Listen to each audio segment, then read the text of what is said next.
Let's pull up a little. I gotta manage my stream.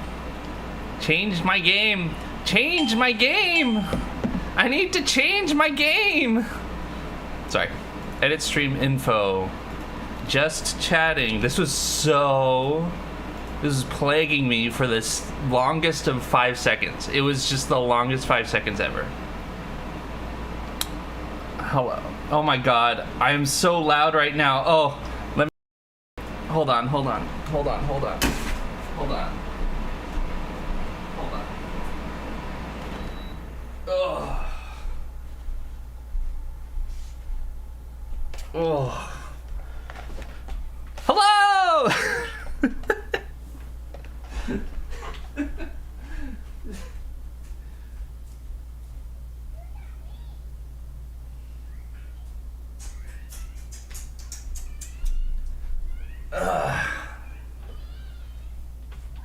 I don't.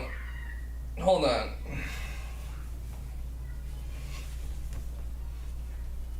What's going on here? All right. Oh. Okay, I don't have any water. Be right back.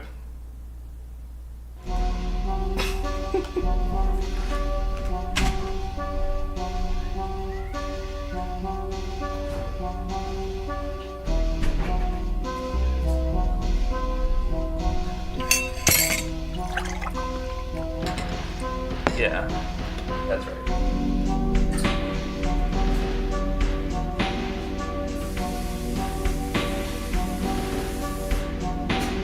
Oh, I forgot my glasses. Not my glasses.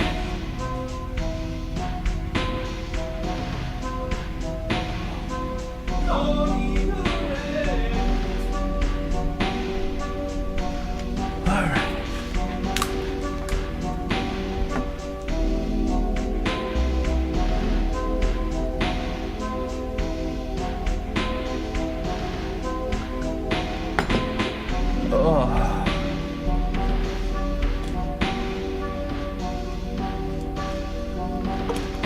Goddamn.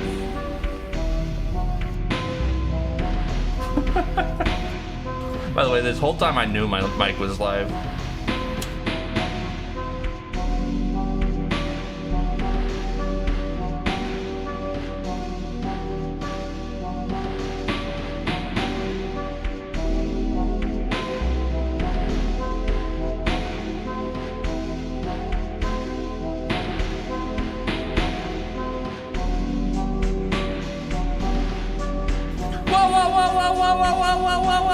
What's going on?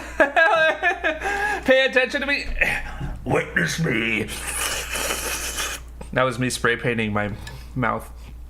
Cut the Parasite Eve music short.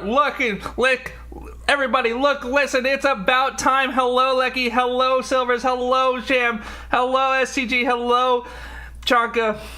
I do feel quite fat right now. Hello, General.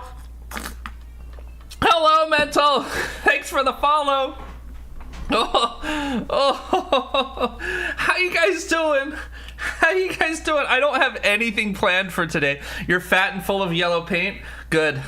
You need to get used to it. Hello, Lucky. Hello, Mental. Hello, Mental finally followed. Oh my lord. Oh my god. Yeah, I don't really. We love Aldi, do we? We love the.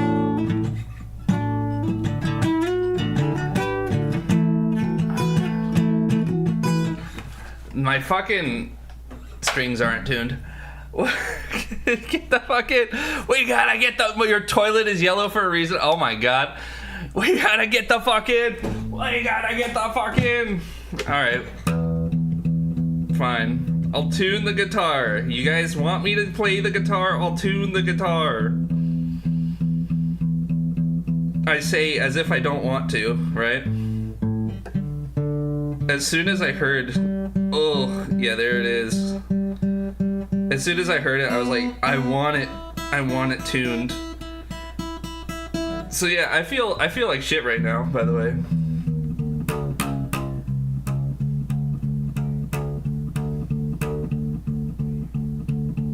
I just ate, and I don't know if this food is gonna stay down.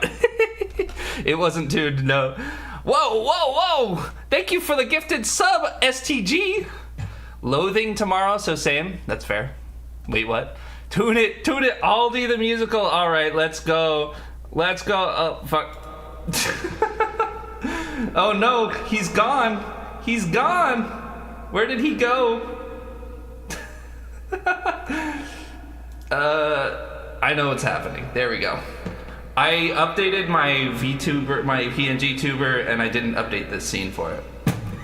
Yes, drop D. Yes, you heard it right. You heard my D live on broadcast.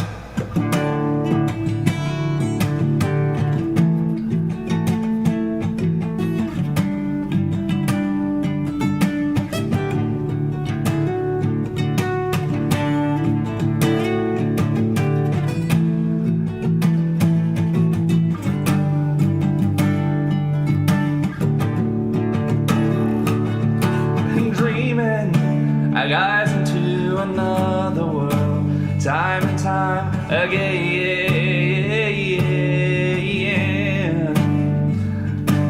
At sunrise, I fight to stay asleep, 'cause I don't wanna leave the comfort of this place. 'Cause there's a hunger, a longing to escape for the life I live when I'm away. So let's go there. Let's make our escape. Come on, let's go there. Let's ask, can we stay? Can you take me higher? I don't remember how this goes. I haven't played this song in like so long. To a place where blind men see. Can you take me higher? To a place with golden streets. Hello, cat. Hello, Amanda. Hello. Oh, for fuck's sake, boo ads. No.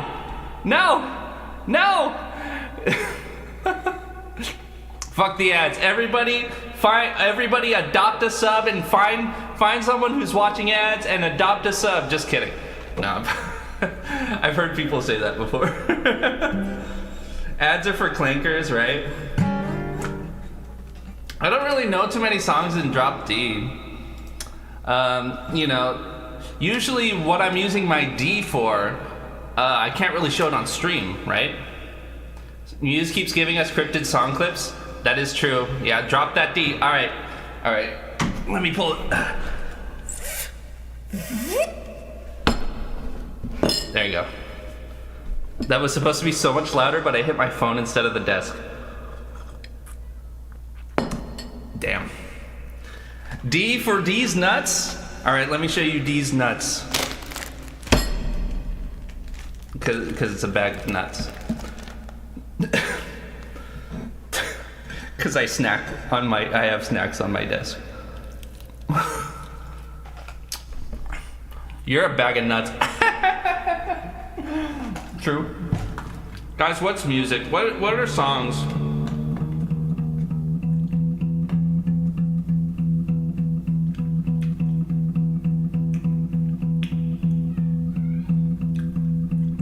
Dude, I can't find this E. You're definitely like gobbling them. Yeah. I'm gobbling these nuts. All these nuts, bro. Number 3 by Aphex Twin? Yeah, that's a good point. How does that one go?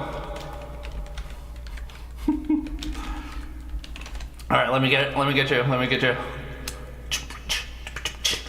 Oh yeah.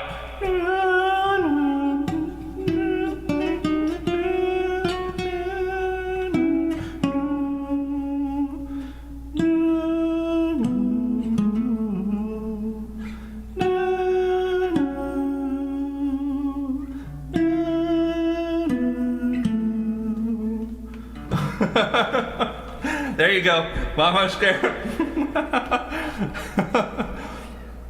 If I do have like the setup to, okay, I have the setup to actually make a cover of that song, but I don't have the way to broadcast it. You know what I mean? So I can write the cover, but I can't like show you guys that music. Every time I hear Aphex Twin, I just think of Afraid of Monsters. That's actually the song from Afraid of Monsters too. Fair enough, yeah. So I could do this.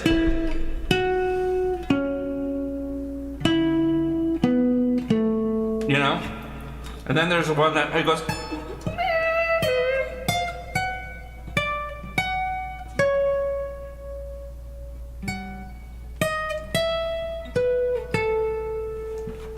You know? Because it goes an octave up, right? How you guys doing? What kind of Ed, why are you scared? Am I not blonde enough for you? I thought you were supposed to feel comfortable with the blondness. Hello. Play Sea Shanty 2. Okay.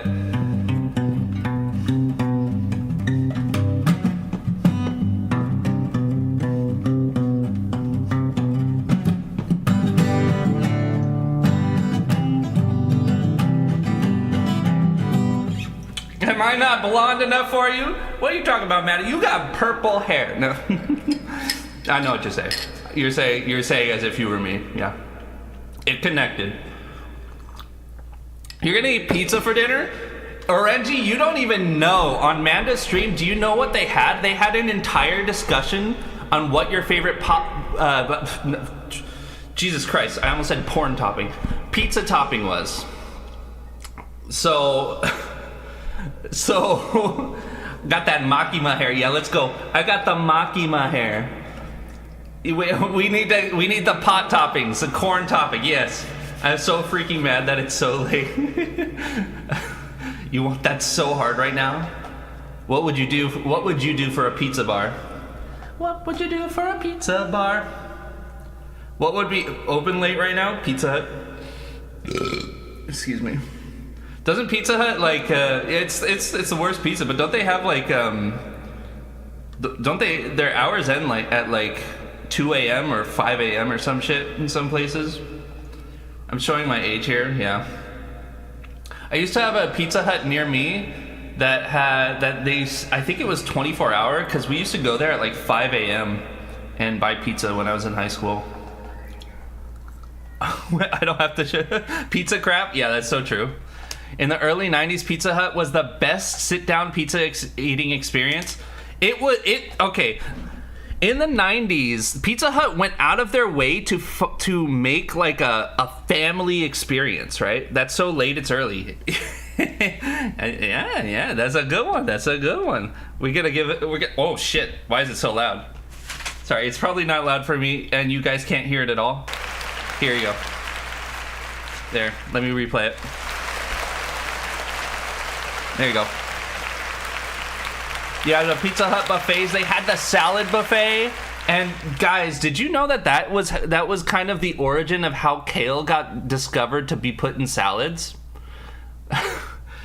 So, you know how kale is like an inescapable monolith of health food these days, when in actuality when you look up the nutrient value to it, it's kind of just like it's okay.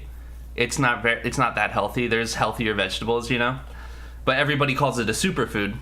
So, back in the day, kale, the number one usage of kale in the 1990s in the entire world, because it used to be one of those crops that you plant in between other crops so that it puts nutrients back in the soil. At least I think.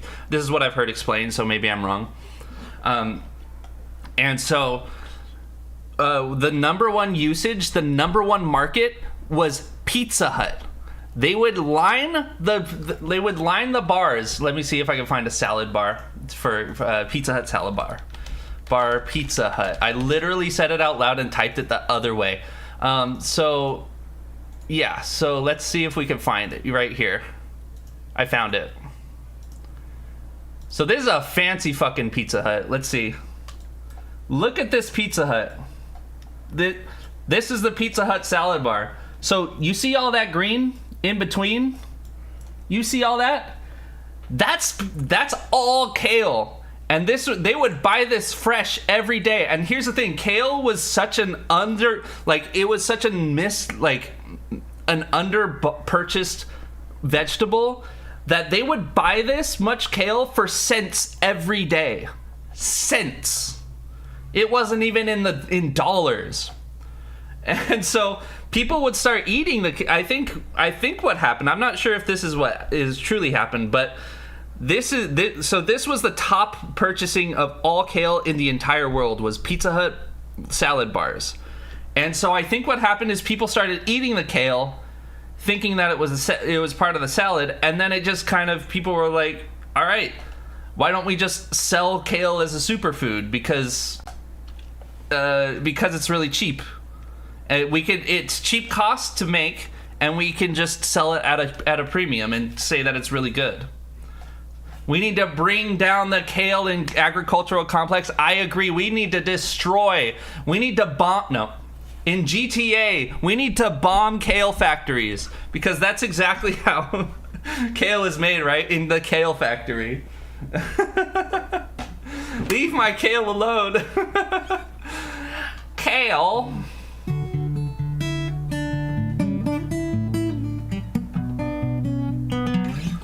I like kale Caesar salad. I don't. Okay, what I've learned is I like kale when it's cooked a lot more than when I like it when it's not. So here's what I do with kale. All right. You say you got a pasta sauce, a pasta red sauce. Nothing. That's what you do. Say you got a pasta red sauce. All right. And you kind of want to add a little bit of, this is too plain of a flavor. There's not enough veggies in it either. I kind of want some more nutritional value for this. And so what you do is you cook down kale, and if you didn't know, kale starts off big, but when you cook it down, it gets real small. It gets smaller than spinach. And so I'll fill my pot. What I used to do is I would fill my pot with kale, or my pan, cook it down, and then add my garlic. Sometimes I would hit it with some Worcestershire sauce, and then I start my tomatoes and my paste. And that's what I would do. And then you get a healthier red sauce with not that much taste difference. It does kind of bring a fuller body to it, in my opinion. What up, existence? How you doing? I feel like shit. It doesn't sound like it, but I feel like shit. This happens every time. I tell people on my stream that I feel like shit right now, and then I'm like, ugh. Let's go, guys. Let's go. Yeah. Sometimes one of the things I do when I'm not feeling well is I just noodle around on the guitar as just kind of like it's like a coping thing, right?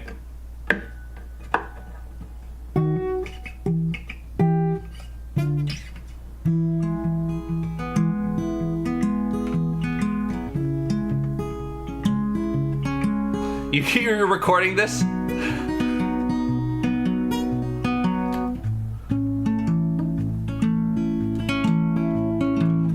Yeah, that's just what I'll just noodle on the guitar a little bit. I do a lot of arpeggios and such. Oh, so how is everybody feeling tonight? Because I want to hear from people who don't feel like shit.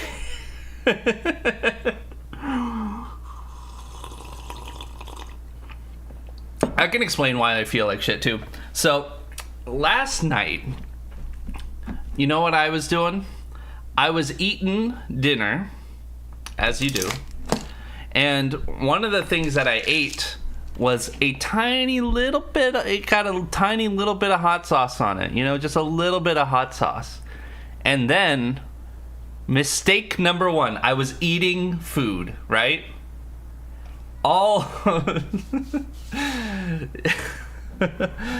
So what happened was I ate.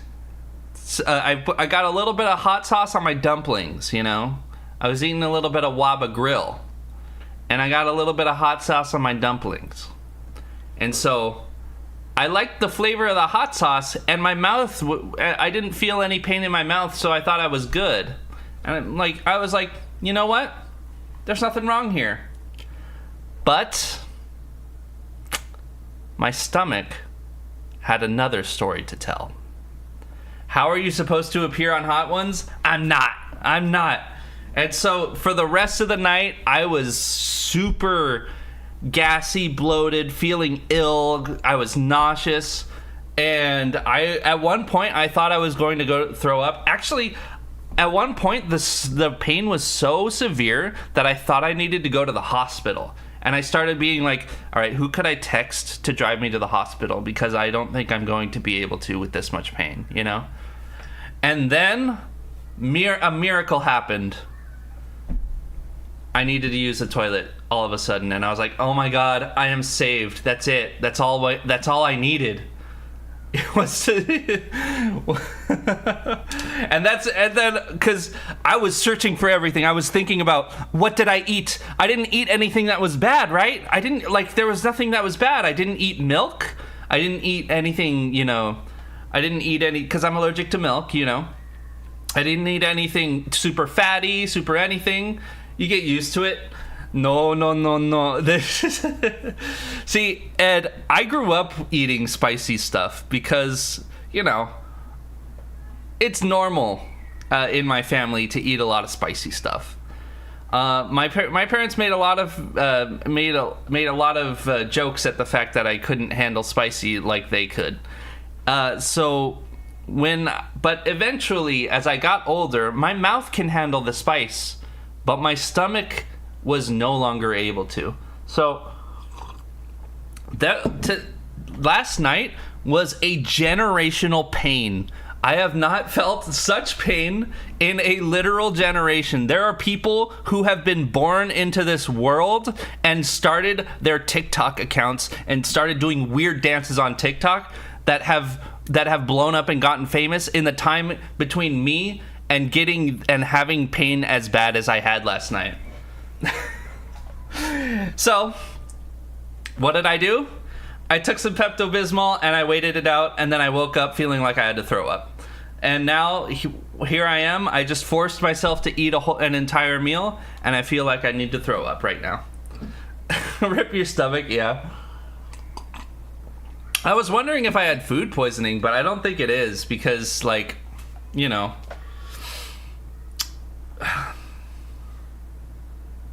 I don't know if I should describe why. Is anyone familiar with the term hot snakes? No. Anyway. What do we got on the docket for tonight? I can tell you nothing. I got nothing.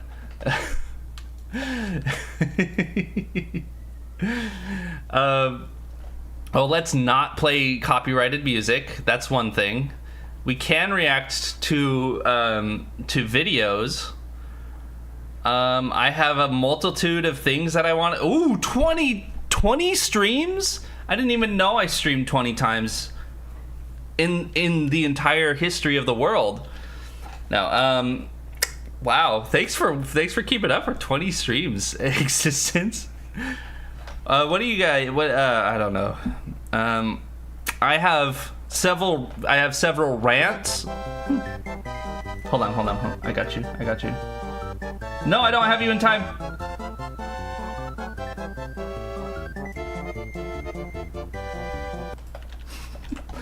I'm not familiar. Let's keep it that way. All right, Ed. You're lucky. You got. Oh, brother, this guy stinks. Look, that was last night. Okay, STG. Anyway, nailed it. Hey, I ain't passing up an opportunity for a good pet. All right.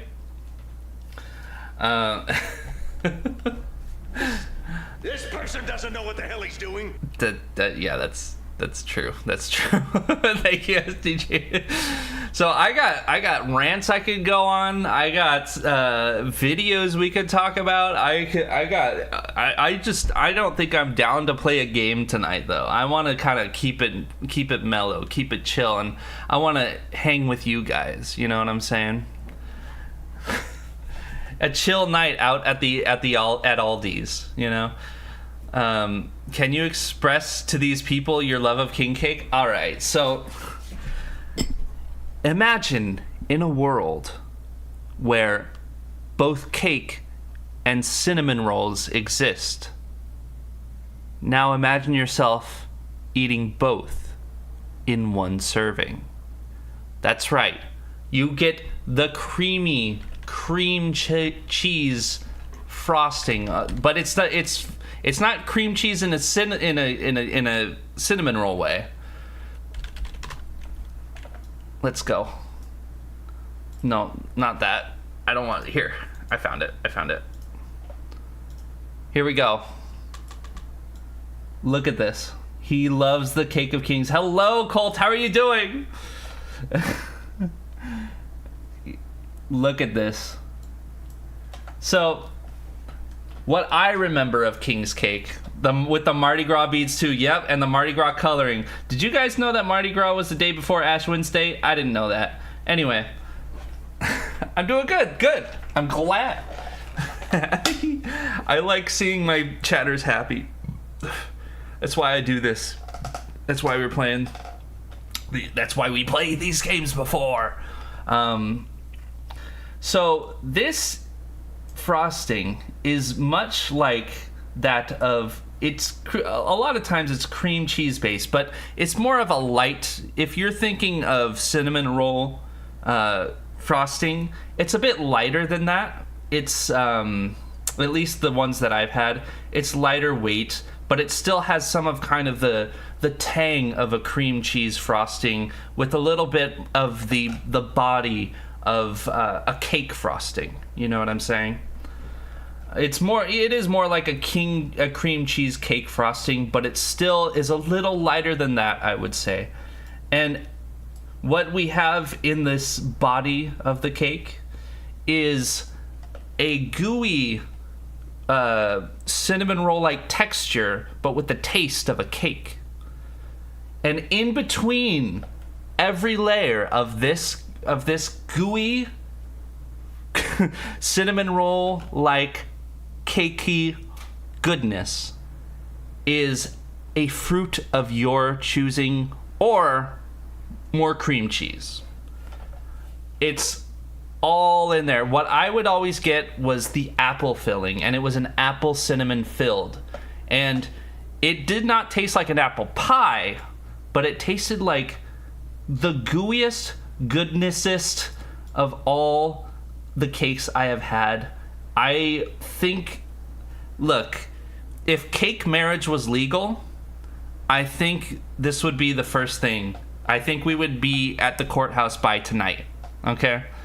Apple and cinnamon, yes. It's apple, cinnamon, cream cheese, an elevated apple strudel, Daddy. It was an elevated apple strudel. There was they kind of had a rum flavor, the ones that we bought from a very specific company. Like, it kind of had a little bit of a rum body. Don't think Captain Morgan, think rum raisin, you know? I'm drunk already. Yeah. It had a much more mature body, you know, a mature body that's ready for Mardi Gras.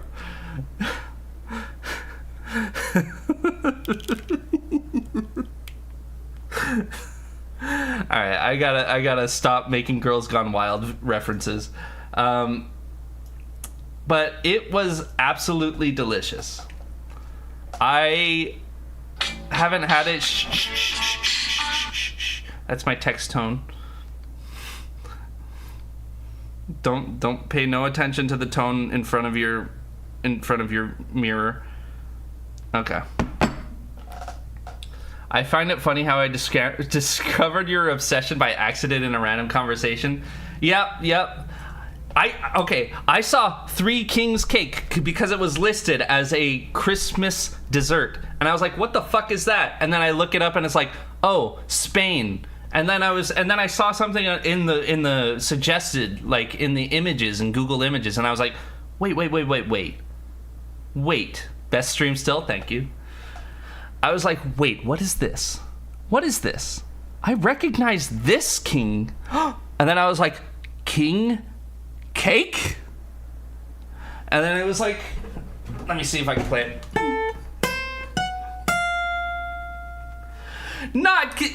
I made the connection. It was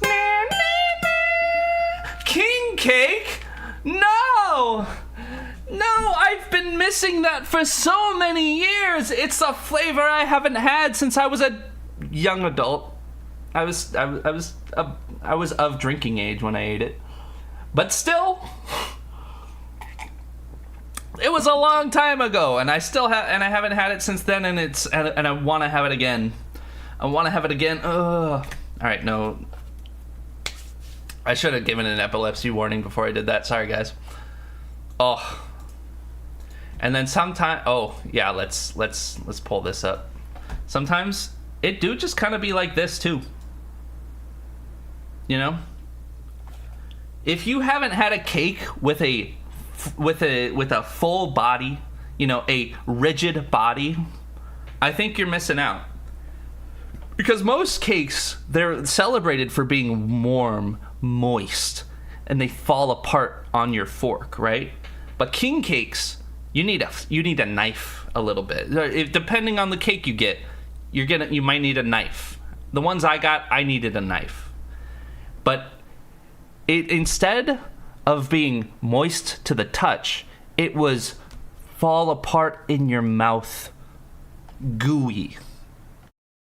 I thought it was gonna be hard. I thought, looking at it, I was like, oh, this seems like it might go down hard. You know, this might need a little bit of chewing. It was gooey. It fell apart. Your saliva hit it, and its molecular structure dissolved. It was magic. It was scientific.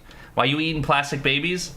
Yeah, that's the baby Jesus, and we don't fuck with that. So we gotta eat them, you know? It's the body of Christ. You gotta make sure you down the body of Christ. First try, one gulp, all right? That way, if they come up to you with the blood of Christ, you say, nah, I've had the whole body. No need for seconds. Man, if you guys are not familiar with Catholicism, that's a really weird thing to say. Do people know what I'm talking about? Does this make sense? Any sense makers in chat?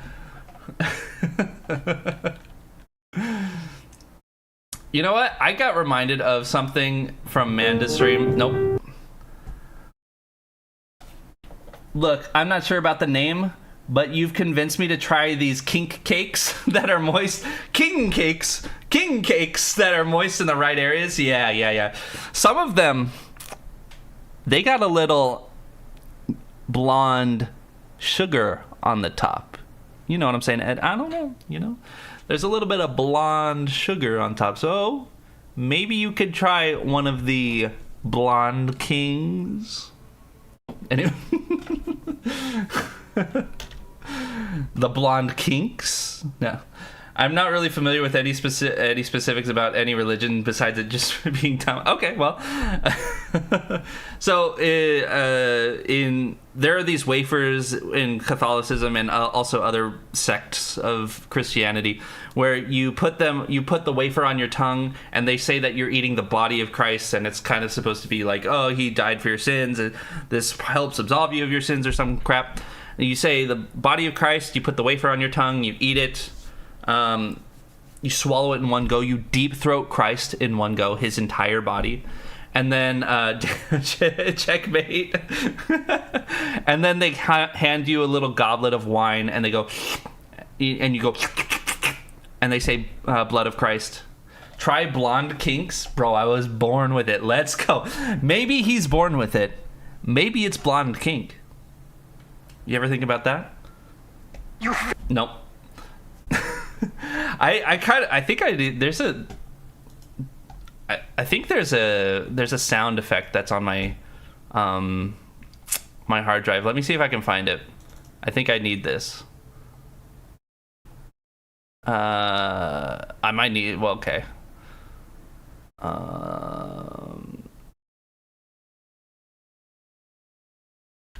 Let me see.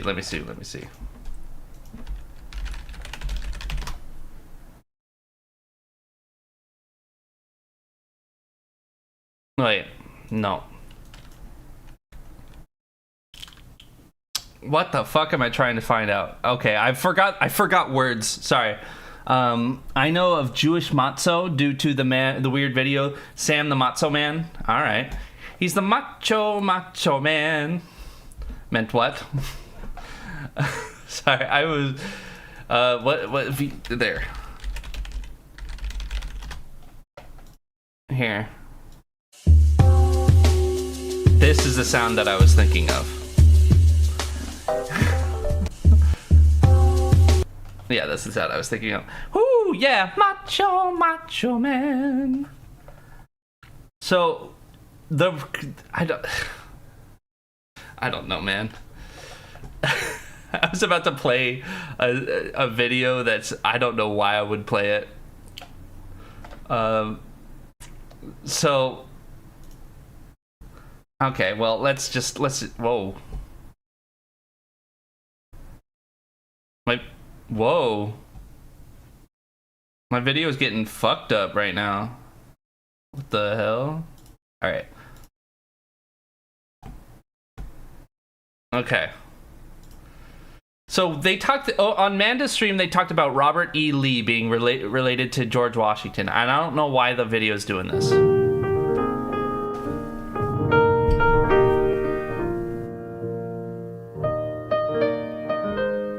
Can anybody say they know the general? Can they? I doubt it. He looks so cold, quiet, and grand. Robert E.T. is one of the most difficult to talk about because he's been immortalized by the glory and the worship. He is a very great general, and he's superb on both the offensive and the defensive. He took long chances, but he took them because he had to. This is Robert E.T. The only way to win was with long chances, and it made him brilliant. You guys don't know about the general? Watching E.T. ride past her Pennsylvania home said, "I wish he were ours." Robert E.T. The extraterrestrial.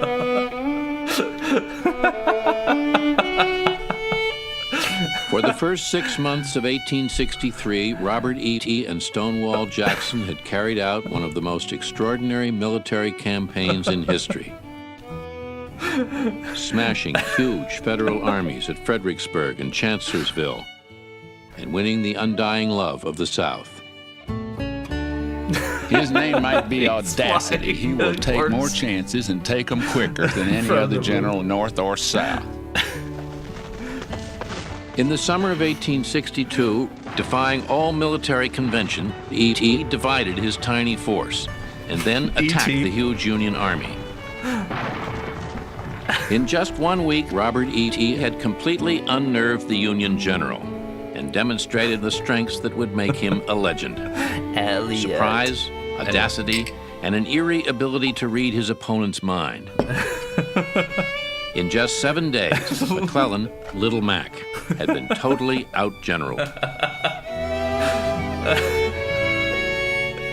right. Woo! Thank you guys. Thank you for that historical documentary. If you guys are unfamiliar, are you guys familiar with E.T., the extraterrestrial of Steven Spielberg fame?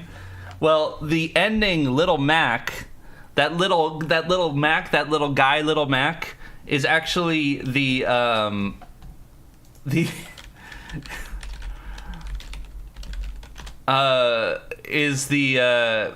a ripoff of it was like, you know how back in the 90s what we had movies that came out, and then we had a straight to VHS ripoff of that movie, and Little Mac was a straight to VHS ripoff of, actually it was the 80s too, I guess, but it was the straight to DVD or straight to VHS ripoff of E.T. So, yeah, it's just, I don't know. That video is so well put together. It's so stupid. It's so irreverent. I love it. Robert E.T. And I just love the. Can anyone really say they knew the general? Robert E.T. They just can't get over the allure and the grandeur. Anyway.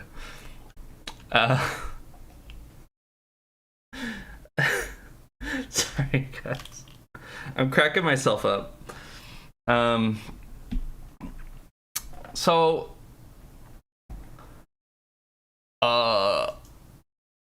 what were we talking about?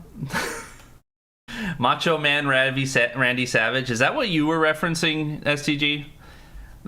Hey, yeah, Macho Man. Is that what you were referencing? That would make sense. But I'm honestly at a loss for things to talk about until somebody reminds me.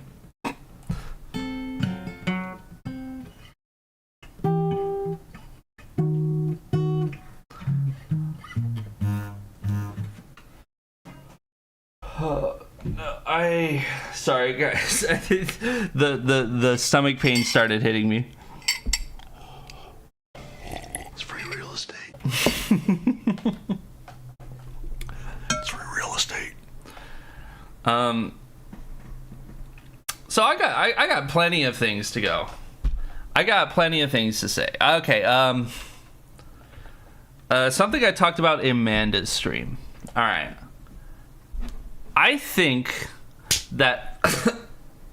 How's your Resident Evil 9 playthrough? Oh, I got you. I got you. Let me show you. I had to find it.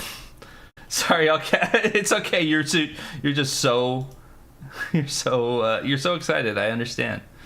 We love the excitement. Here you go. I am almost 100%. Look at me here. I have 5 achievements left. I just need to beat the game on Insanity. Which I guess I could do that if you guys wanted, but I wasn't able to concentrate last night. I was going to beat it on Insanity last night, but and I need to cut off a liquor. Now these are maybe these are maybe these are big boy or maybe problems that make me seem like I'm being braggadocious, but I've never had a liquor get close enough to me to cut off its tongue with a hatchet. I did, I think, die to a liquor with Grace several times, but with Leon, I was just fucking... Where would you rank this game in terms of the rest of the series? I think it's pretty high up there. Now, I think it's in terms of the narrative, it's probably one of the better put together Resident Evil games. And I say that knowing that Grace literally kidnapped a blind girl in order to have her read Braille, when you can just look at it and say, hey, Moon has 2 O's. Maybe look for the thing that has 2 of the same symbols in the center. Maybe look, Star, Star has 4 letters. Sun has 3 letters. Maybe you look at that, you know? But she kidnapped a blind girl instead. That's fine. She kidnapped and then kind of was responsible for her turning into a mutant, but okay. But even still, I think it was one of the better written narratives that we've had in Resident Evil Requiem, and it was also one of the more cinematic games that we've had. Because Resident Evil is not necessarily... I think a lot of people have taken issue with the story, how it's presented in some ways, but the thing is that compared to other Resident Evil games, it's literally just watching a B movie, you know? All right, Ollie, I'll have to go. I don't want to spoil myself. Oh, okay, sorry about that. Well, I didn't give you a big spoiler. I didn't tell you the ending. So let me know. Ed, you're good. You're good on that. I didn't tell you the ending. All of this happened. All of the things I said happened in the first half of the game. That being said, it was one of the things I like about the game is the dual perspective, but I think that also is a negative against the game. So, like, I think the game could have had 2 or 3 more hours to its play time, you know, because there's kind of just a grace set when you really like you go in between both characters, but there's kind of one big Grace segment and one big Leon segment, and then it kind of like doesn't really, there's not really like, it goes between them, but it's just like short segments between them for the rest of the game. And it kind of felt like Leon segment kind of needed more fleshing out, and Grace segments also needed more fleshing out, you know? Like, I like the dual perspective, but it did kind of feel like you're switching between 2 mini games, which I do like, and I think the idea is really cool to do that. I just think it would be nicer if we had more time to spend with both characters, you know? It was kind of a short game. I was a little disappointed by how short it was. But that doesn't mean I didn't enjoy the experience from the beginning to the end, right? And, like, you know, there were aspects of the ending that were kind of just rushed. It kind of just happened, and then bye, you know? And, you know, the final boss was not particularly hard, or particularly, didn't feel like that much of a boss. You know, in Resident Evil 4, we got so many. There were more bosses in Resident Evil 4 Remake than there were in this entire game for both characters. There's really only, like, 2 or 3 bosses in Resident Evil Requiem, and there's, like, 4... There's, like... It depends if you count mini-boss scenarios, too, I guess. There's, like, 4 or 5 bosses in Resident Evil 4. And... When I learned that the game was rushed because they wanted to hit a schedule, I was like, okay, so they were planning on putting a lot more content in the game, but let me move this to the side so you can see my face. They were planning on putting more content in the game, but it also was kind of like, you know, I get it, because it was more so a financial decision that's out of their hands. And, you know, developers, it's clear the developers wanted to put more time, more love into it. And, you know, they, like, Capcom is, if anything, they're consistent about how much love they put in their games. And they put a lot of love in this. It seemed like they wanted to put more. And it seems like any of the plot holes were kind of tied to the fact that they had to rush the game. How many years did it take again? They started RE9 shortly after Resident Evil Village came out, I believe. Well, technically they started it during, and then where is Village? Let's see. Let's check the... Okay, dude. The release date for Village was 2021, so it kind of took like 5 or 6 years. But I think a lot of people who see that will see it took 5 years of pure development. But when you're doing game dev, it's a lot of 5 or 6 years of going back and forth of different things. And yeah, I am looking forward to the Requiem DLC. They kind of just straight up said the cut content from the game, you know, we're putting some of it into the DLC. And so I'm like, hell yeah, you know. I wanted to be a game tester as a career, Daddy. Yeah, that would be cool if game testers had rights. But the reality is game development is volatile. Yeah, so I thought it was cool, and I feel like when we were younger, they were definitely advertising game testers to be this really cool, amazing career that you can make an entire career out of, right? But the reality of the situation is QA in general, not just in video games, but in general, QA is treated like it's a non-necessary part of any any industry. EA's largest HQ is a ferry ride away from me. Wow. They lay off so many people frequently and always hiring. Yep. So yeah, EA does that intentionally. It's a cyclical thing.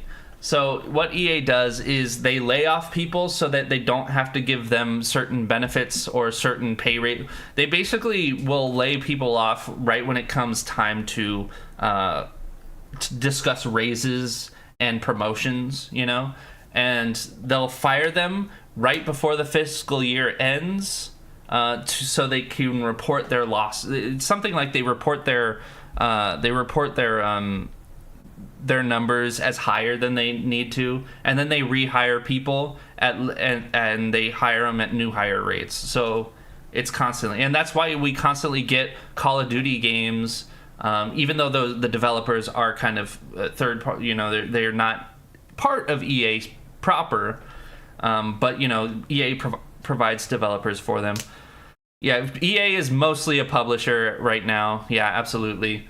But as part of being a publisher, they do have on-staff developers that they send to the locations, or they remote work together. So what EA does is, you know, it's something. It feels like it's tax fraud, but I'm not accusing them of it. It just feels like it's kind of some kind of fraud, just because they're crunching their numbers to show it to investors to be like, oh yeah, we have more money than we actually do. You know, it's I don't know. I don't like what EA does, but you know, what can you do besides stop buying their games? And I don't buy any EA games, so there we go, right? And I don't buy the Call of Duties or the Battlefields or whatever. Actually, Call of Duty is Activision, which is part of what Chanka is saying is Blizzard. It's Activision Blizzard now that owns Call of Duty. I was thinking Battlefield. Also remember that Blizzard is the company that had the first second generation developer due to nepotism. Are you talking about Pirate Software? Playing a Blizzard game right now, Diablo 2? Hell yeah. Are you playing Diablo 2 Resurrected or Diablo 2 the original? Are you playing the Warlock? I've seen a lot.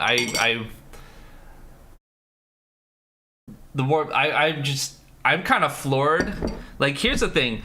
Blizzard is such a whirlwind of business decisions. They make so many awesome decisions where they make so many awesome decisions where they're like, you know, oh, we're gonna revive a fucking 25-year-old game and add new content to it. That's so cool. But then they turn around and pressure a woman into killing herself on a business trip.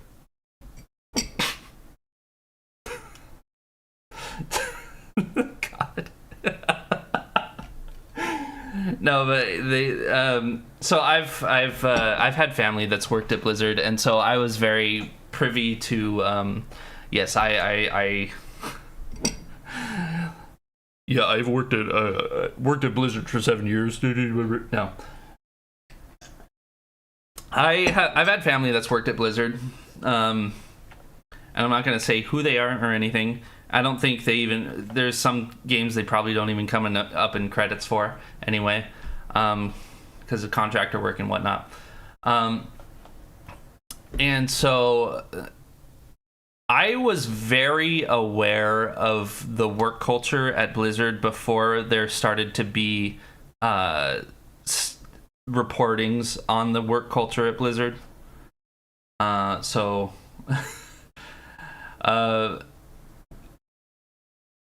Let's just say I am not a fan of the way that Blizzard does business in general. I did buy it for Warlock, and my best friend wanted to play. Well, hell yeah! I've never. I used to play, actually. I used to play Diablo 2, the original, when it came out. I used to play it with like my family, and we would all have LAN parties and play Diablo 2. And we never even got to Nightmare, but still, we loved it. That was a fun time playing it with a bunch of people. Can be a lot of fun, I'd say. The Warlock is one is money making for them, big time, daddy, trust me. Okay, yeah, I mean for the way the League of Loser streams love their games, Riot is a shitty company as well, absolutely. And I don't understand, Blizzard came under such fire, I do understand, and I think this is not really a conspiracy theory, I don't think, but I think that people are willing to let companies get away with literal murder. That's not an accusation, but people are willing to let, like, I mean that as a metaphor, I guess. But people are willing to let companies get away with literal murder as long as the company makes a video game that they like.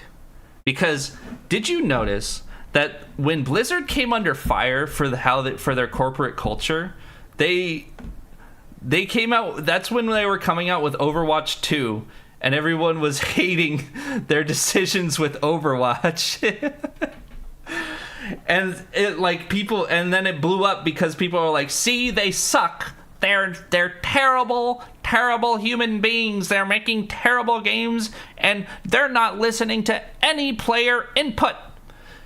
Meanwhile, Riot over there, people love their games. People love to hate their games, but still for some reason come around on the second end of being and love them.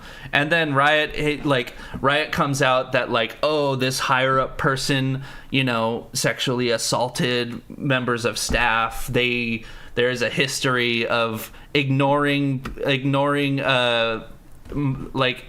moderation as soon as they found out it was a woman who reported the person. Like there's history of like, all of these things, and like this huge sexism issues in the company, and then everyone's just like, well, they make League, so let's just not talk about it. Let's just pretend it never happened, They make oh, well, the game they came out with didn't suck, so that's tough, girls. Maybe try to grow a pair, But Riot, honestly, there's been worse things that have come out about Riot than Blizzard ever has, and yet Riot has never really had a controversy surrounding them. So I don't really understand. Well, I do understand, obviously, but I don't think it's a correct thing to not hate Riot if you hate Blizzard, Yeah. But now I guess people have a special hatred for Blizzard now that it's Activision Blizzard as well, because now they represent an entire part of the gaming sphere where it's like a monopoly, They're hating like a monopoly. They're hating like fucking Goldman Sachs, It's like, of course, yeah, we all hate creditors. We all hate people who are stealing money from us, right? Yeah. Oh yeah.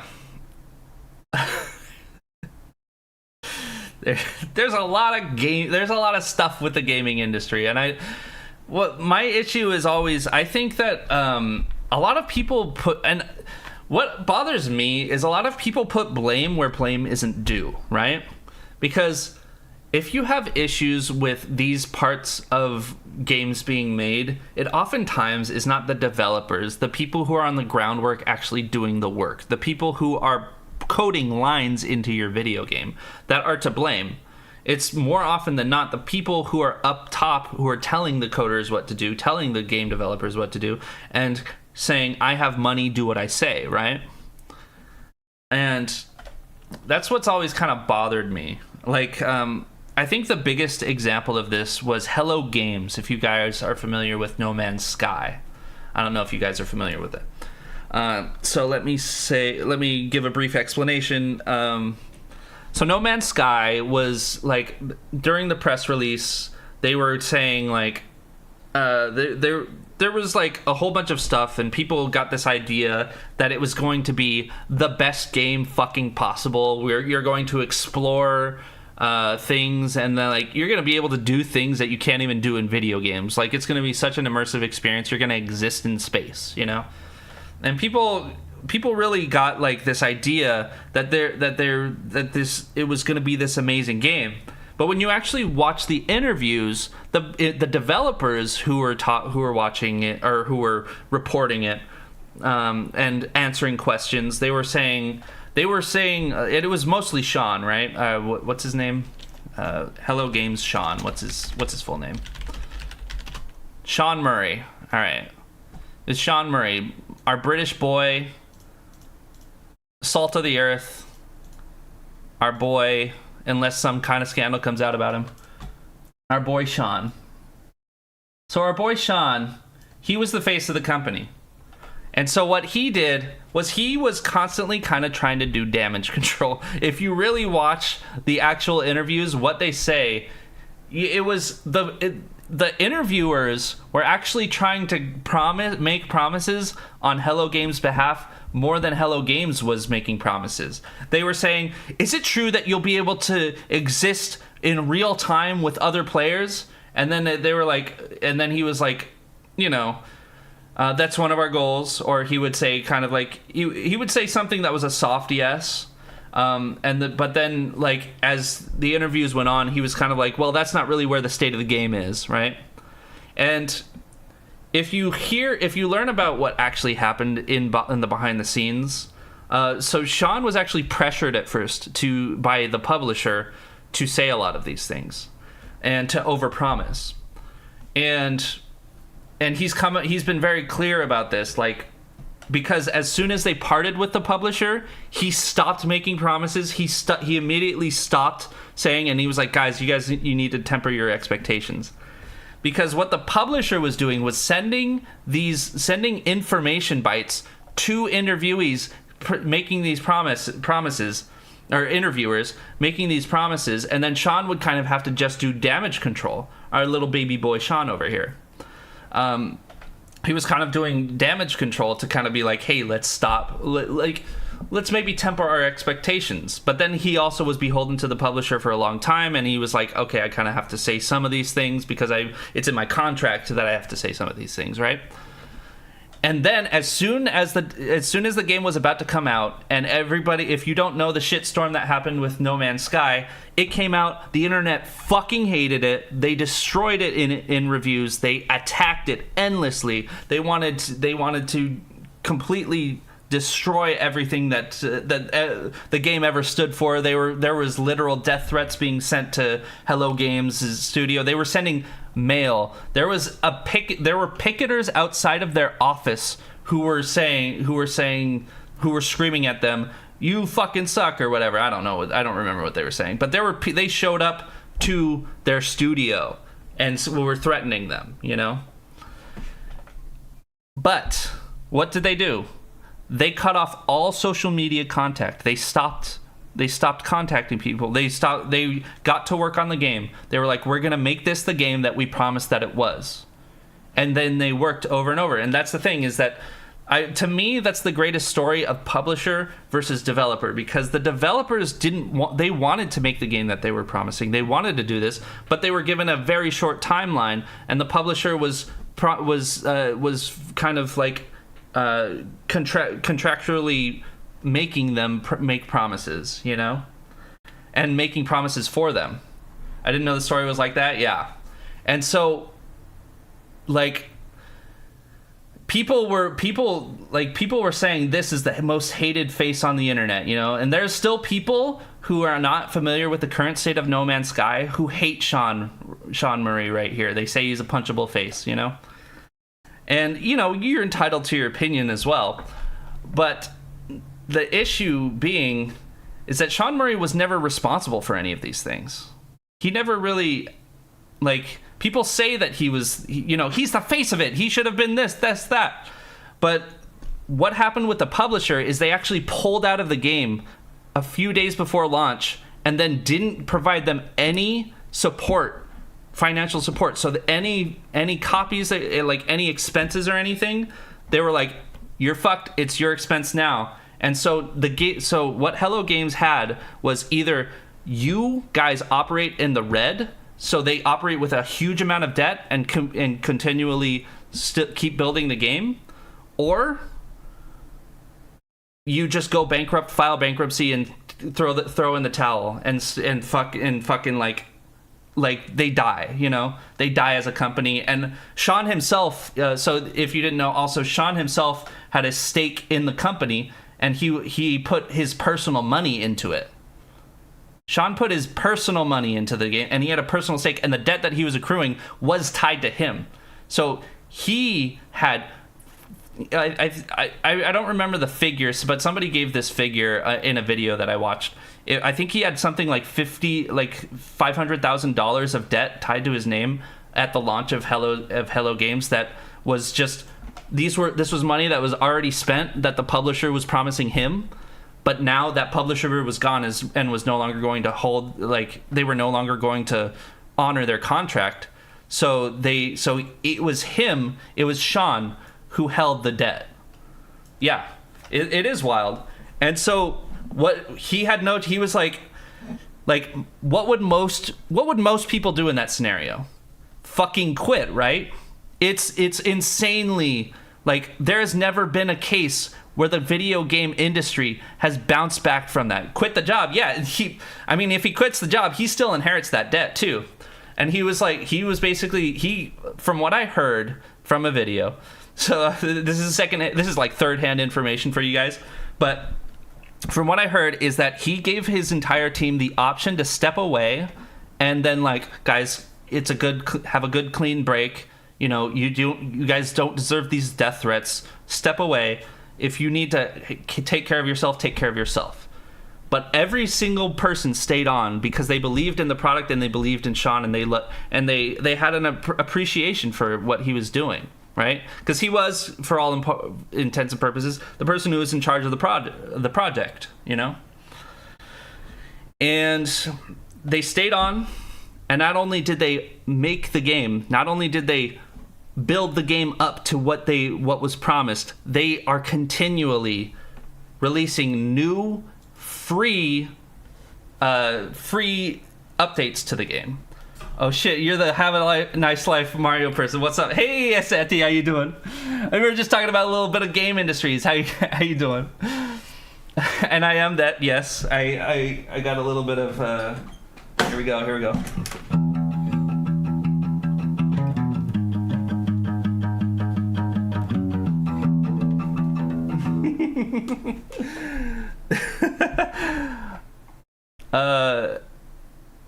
I heard of the game No Man's Sky, but damn, yeah, I like finding things for Daddy to go off about. I like to go off about, Auntie, if you've never been here, I like to go off about things. I like to talk about things. Yeah, that sucks. People blame the devs when they're just employees most of the time. And yeah, that's the thing, is that happens so many times. People are just blow up on devs when really it's mostly the publisher. The publisher is the people who are paying for these advertisements, who are making these promises, who are forcing games to come out early, right? But it's not the developers who are saying, like, oh, let's just ship a shitty product, right? His name needs to be cleared. It's mostly cleared, I would say. It's just the people who don't listen are no. That sounded so bad what he went through. Yeah, it was very bad. Thank you for the fires. And I got the.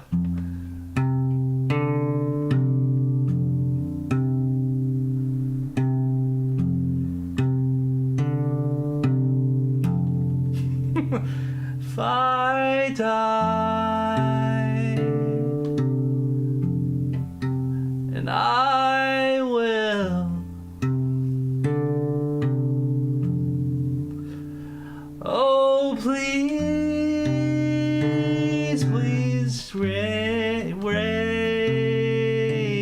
a stone. I forget. Sorry, I forgot the second chord there.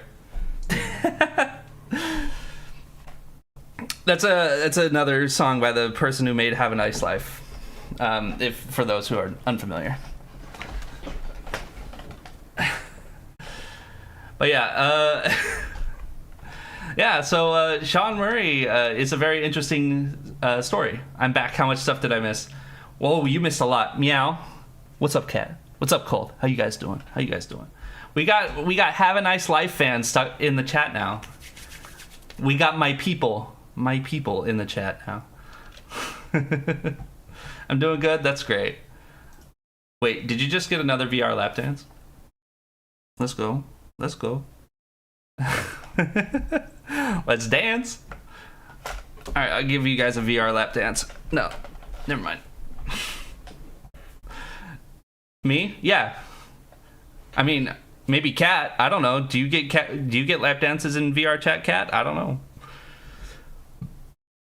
But yeah.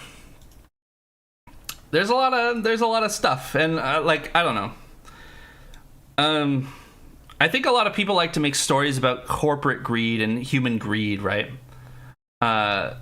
Genuinely, I got into The Cure seriously because of your Have a Nice Life covers, and The Cure ended up as my most listened band in 2025. Wow, thank you. I didn't realize that they were having that kind of effect, and that genuinely makes me feel good. Thank you.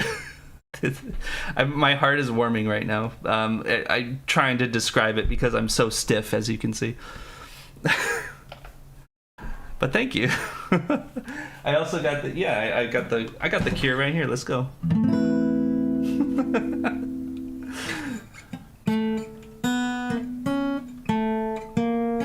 I'm forgetting.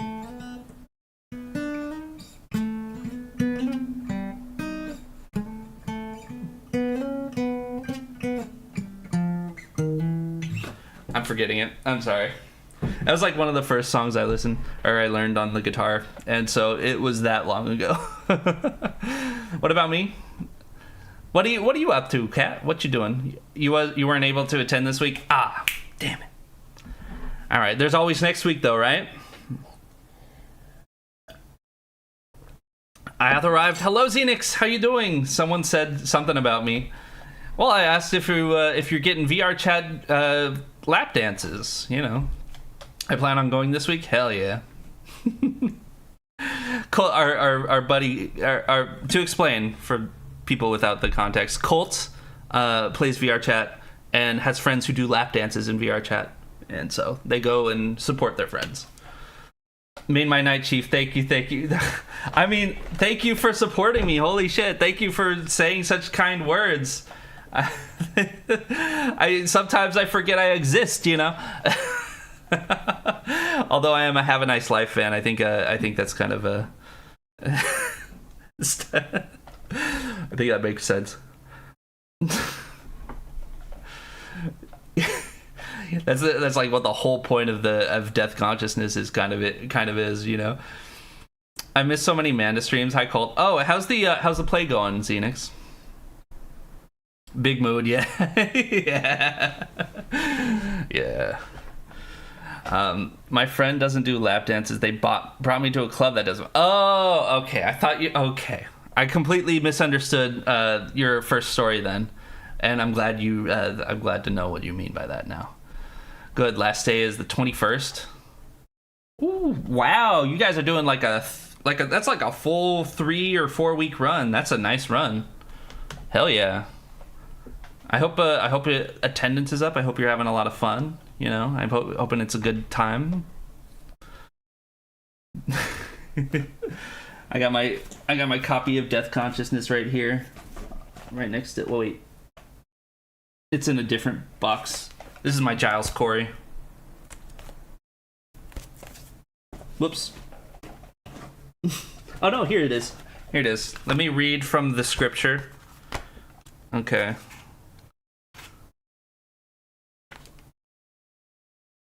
Let's see. Let's find if there's a good quote from the scripture.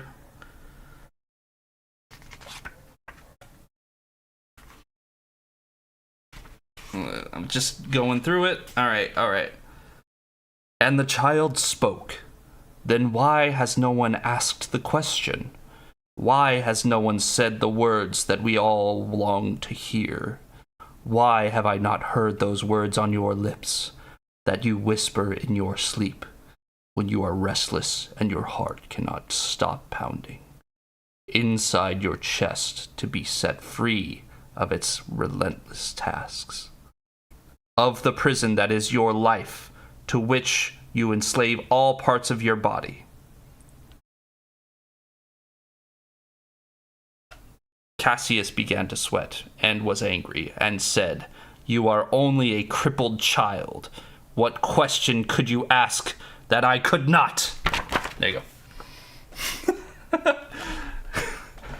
We had 200 today? Oh my god, you guys are selling. Is that selling out? That sounds like a sold out show. Hell yeah. They want to get a job as one of the dancers, but they haven't applied yet. I understand. It's a very nerve-wracking thing, right? Boggles my mind that people don't know about the booklets. They're so good. Yeah, they are. I love the booklets because of how much it adds to your listening experience, right? It has it goes back and forth. Like not only is it a behind the scenes look, because there's details in the foreword and the appendix, that kind of give details about how it was made, but also it just adds so many details to the overall metaphor of what's happening on the album. I definitely picked up as soon as they did vinyl runs of Giles Corey and Death Consciousness. I picked them up because they had the booklets with them. Here's another question: what were your favorite books if you read growing up? I didn't really read growing up. I read when I had to read. Oh yeah, Kat, are you familiar with Have a Nice Life? Kat is not familiar with my covers, but they are familiar with the same music that I am. What were you? So I was reading a lot of Goosebumps, and I was reading a lot of Goosebumps. I was reading a lot of Harry Potter because it was the most popular thing, and my entire family, including the adults, was all reading Harry Potter as the books came out, and I was the only person who wasn't reading Harry Potter. And to me, that's kind of fucking weird. But that also goes to show how all-encompassing those books were, because my parents had friends over who were adults that were their age, and they were having discussions. They would come over and have long discussions about Harry Potter while watching the films, or they would talk about the scripture. They would talk about what's in the game or what's in the books and stuff.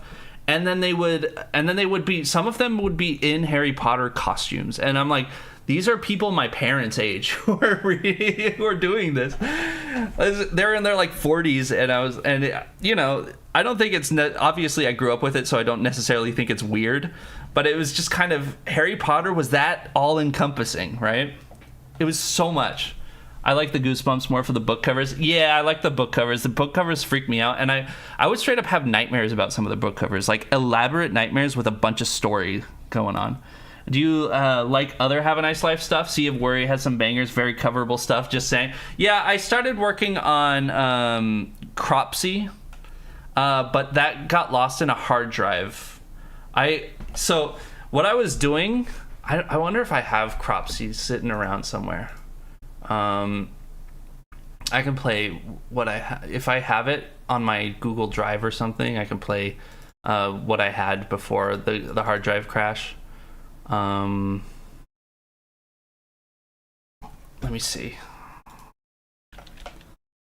Cropsy.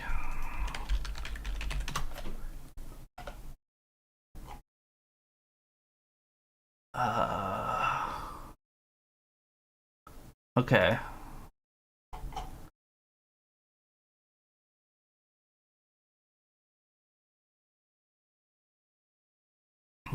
Okay. Let me see. So what I was doing, let me see. Okay, I have some. You have just heard about Johnny. God damn it.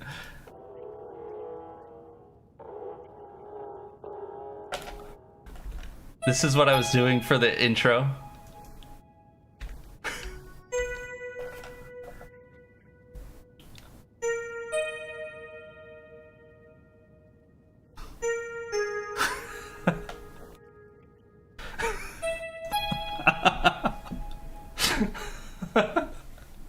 So what I was doing was I was making the, I was pitching I was like creating like the Babam, how they speak, and I was doing it I was recreating the little vocal introduction to Cropsy with Babam speaking. And I was going every line, I was doing the inflection and matching the notes of how he was speaking and the cadence of how they were speaking. And it was so much work, and I was killing myself over that thing. But it was fun. I had fun with it. But sadly, that's I don't know if I would be able to pick that back up again. The hard drive crash destroyed so much. So cool. Thank you. And I even had in the beginning, if you heard, because in the beginning there's people who are like, oh, you know, like they're making noises in the background, right? They're vocalizing in the background, but if you hear there, I got like a really distorted Bowser.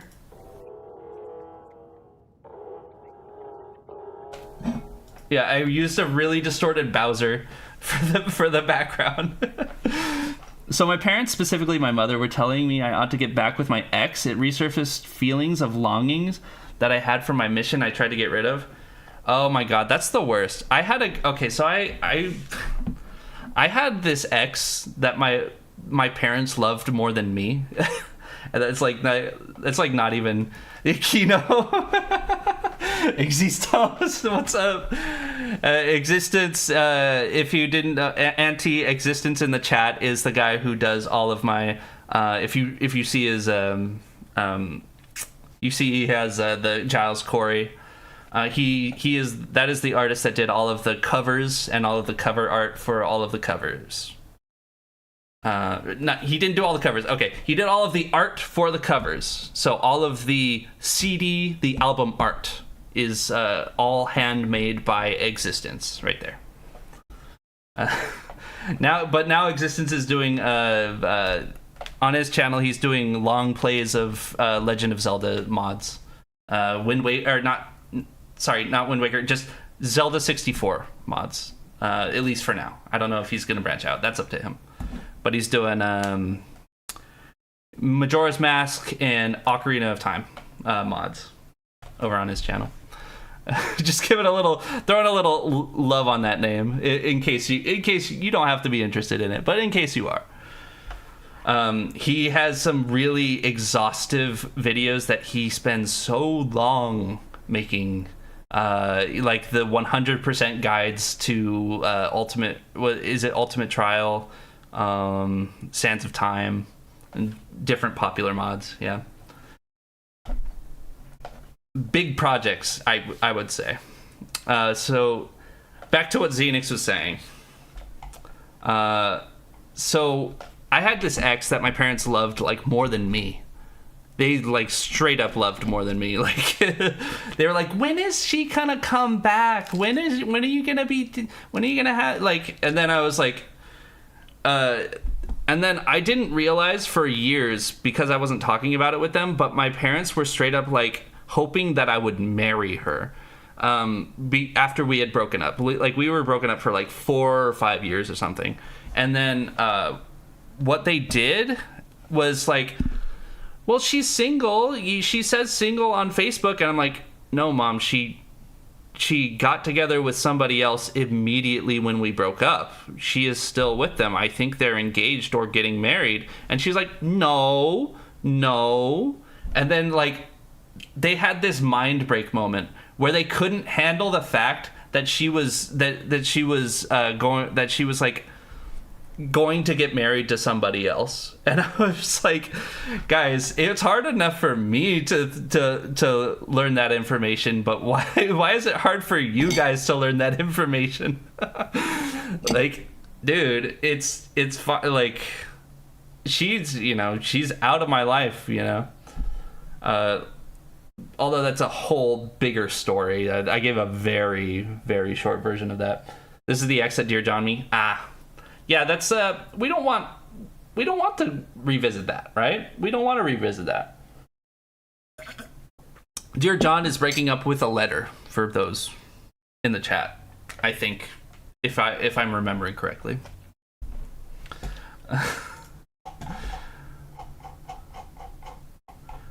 Man, Cropsy was fun. Yeah, I don't know if I'm going to be picking up Mario covers anytime soon, sadly. I have a lot of issues with, like, so part of why I started to do Mario covers was to feel I was in a rough spot and I was trying to make things work in my life, and that was kind of the only way, like, it was like a motivational tool to, like, work on myself while I worked on those covers. But now, because that part of my life that I'm not in anymore was so foundationally what's the word, traumatic, it's not that I'm turning my back on covers forever. It's just very hard to get back to it. You know what I'm saying? It's very hard to come back to Mario 64 covers because of how traumatic the times that I was making them were. So I'm open to doing it again, but I think I need to work up to it. You know what I'm saying? And I had a whole bunch of other stuff that I was working on too for it, but if I come back to it, it'll be a slow process, but and I definitely want to finish Death Consciousness for sure. But that's I can't give a timeline on that, sadly. I thought it was referring to the Taylor Swift song and got concerned. Oh yeah.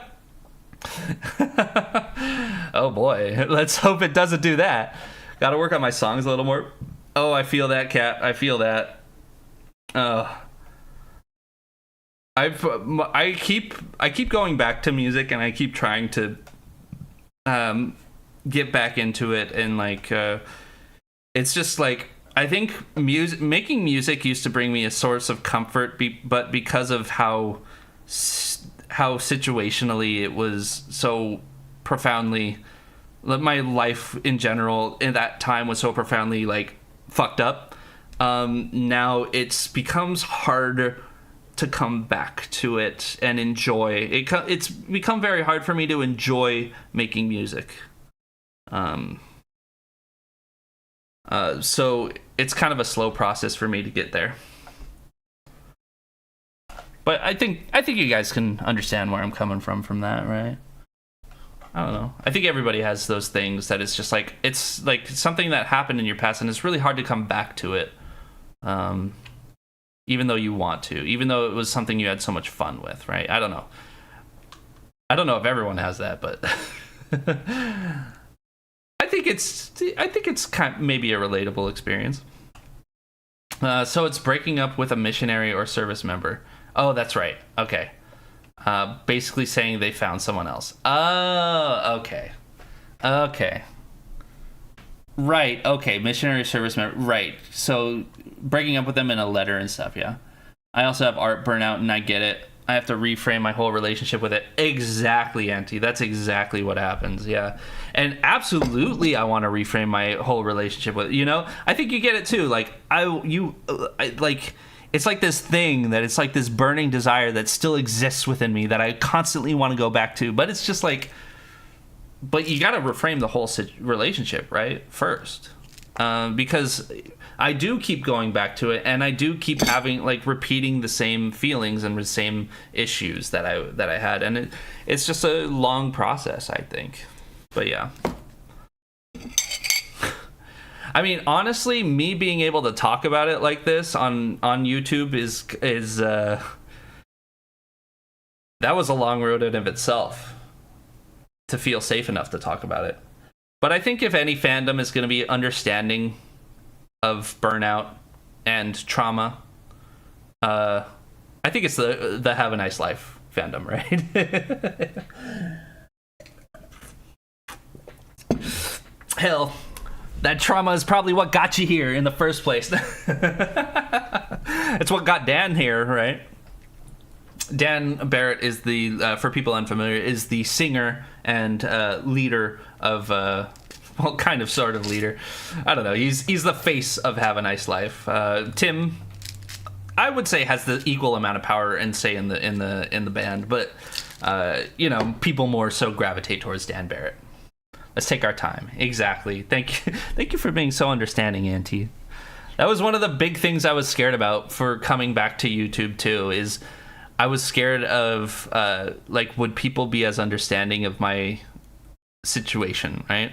I think that's always the big thing. That's scary.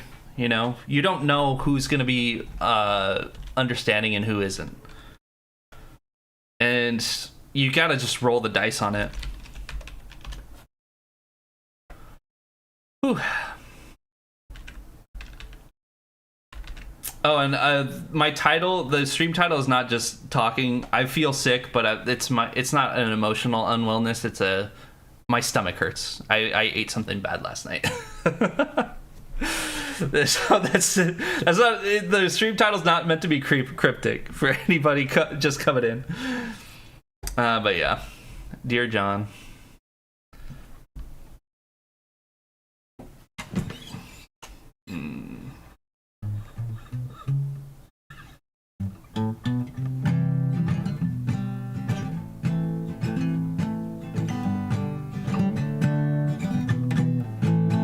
Nope, those aren't the chords I was thinking of.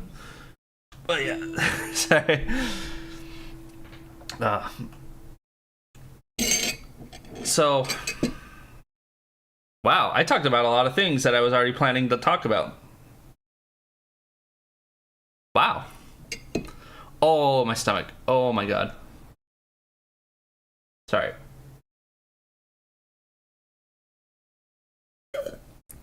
So, I don't have, like, so to explain my stomach feelings, I don't necessarily have, like, an insane, like, you know, issue. I don't have, like, a disease or anything. I don't know. Well, maybe, like, a GERD, you know.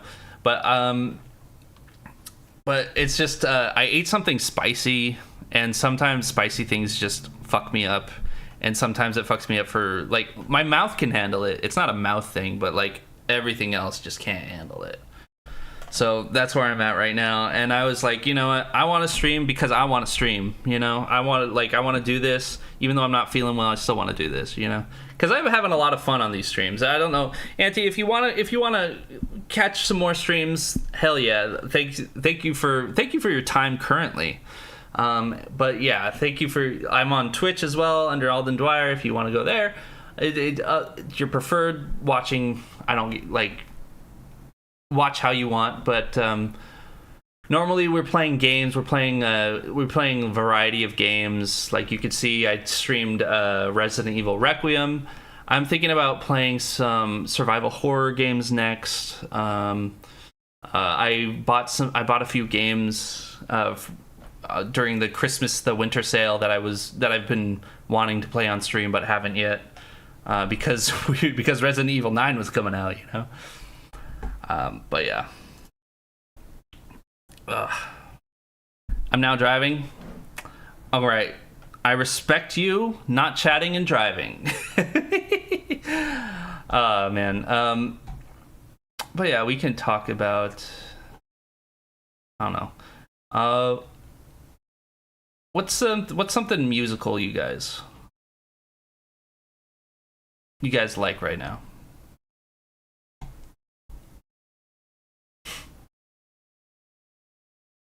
I also talk about game dev stuff randomly, just because I've, you know, done it for a long time, but just as a hobbyist. Oh. absolutely. I'll be keeping an eye out. All right, thank you. Yeah, today is really kind of just a not necessarily a throwaway stream. It's kind of just a let's hang out stream, because I'm, my stomach, and I had to gulp down, like I had to force myself to eat dinner today. It's one of those days, right?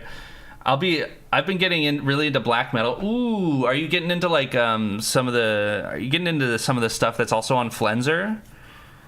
Are you waiting for anything coming in the mail? Are you waiting for any coming in the mail? Yeah, are you waiting on black metal records to come into the mail? What? I think I paraphrased that wrong, but yeah.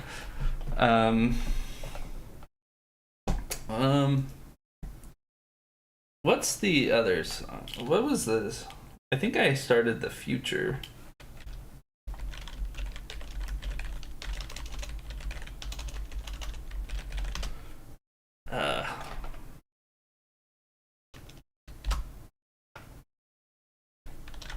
Oh man. I'm waiting for them to come on Bandcamp. I'm too broke to order a physical. That's fair. Back in the day when waiting on black metal records to come into the mail is a song that's on the album Death Consciousness, which is what we're referring to. And back in that time, that was the only real way to listen to black metal, was to order it like from a catalog or something, maybe a website. But then because it was like the album came back in Death Consciousness, wasn't that in 1998, 96, 2008? I'm fucking idiot. It's 2000. So it was recorded from 2002 to 2007. So in that time span, that was not really like a.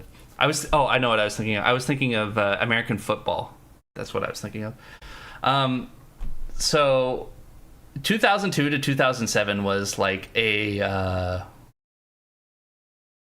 Those were not times where you could just order stuff online, And so, and there was definitely that was before pre-Napster and stuff,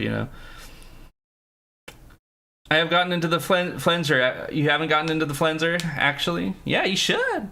If you want. I mean, I know Chat Pile is the second most popular thing. I know Midwife is also pretty popular. The two artists that are on that label.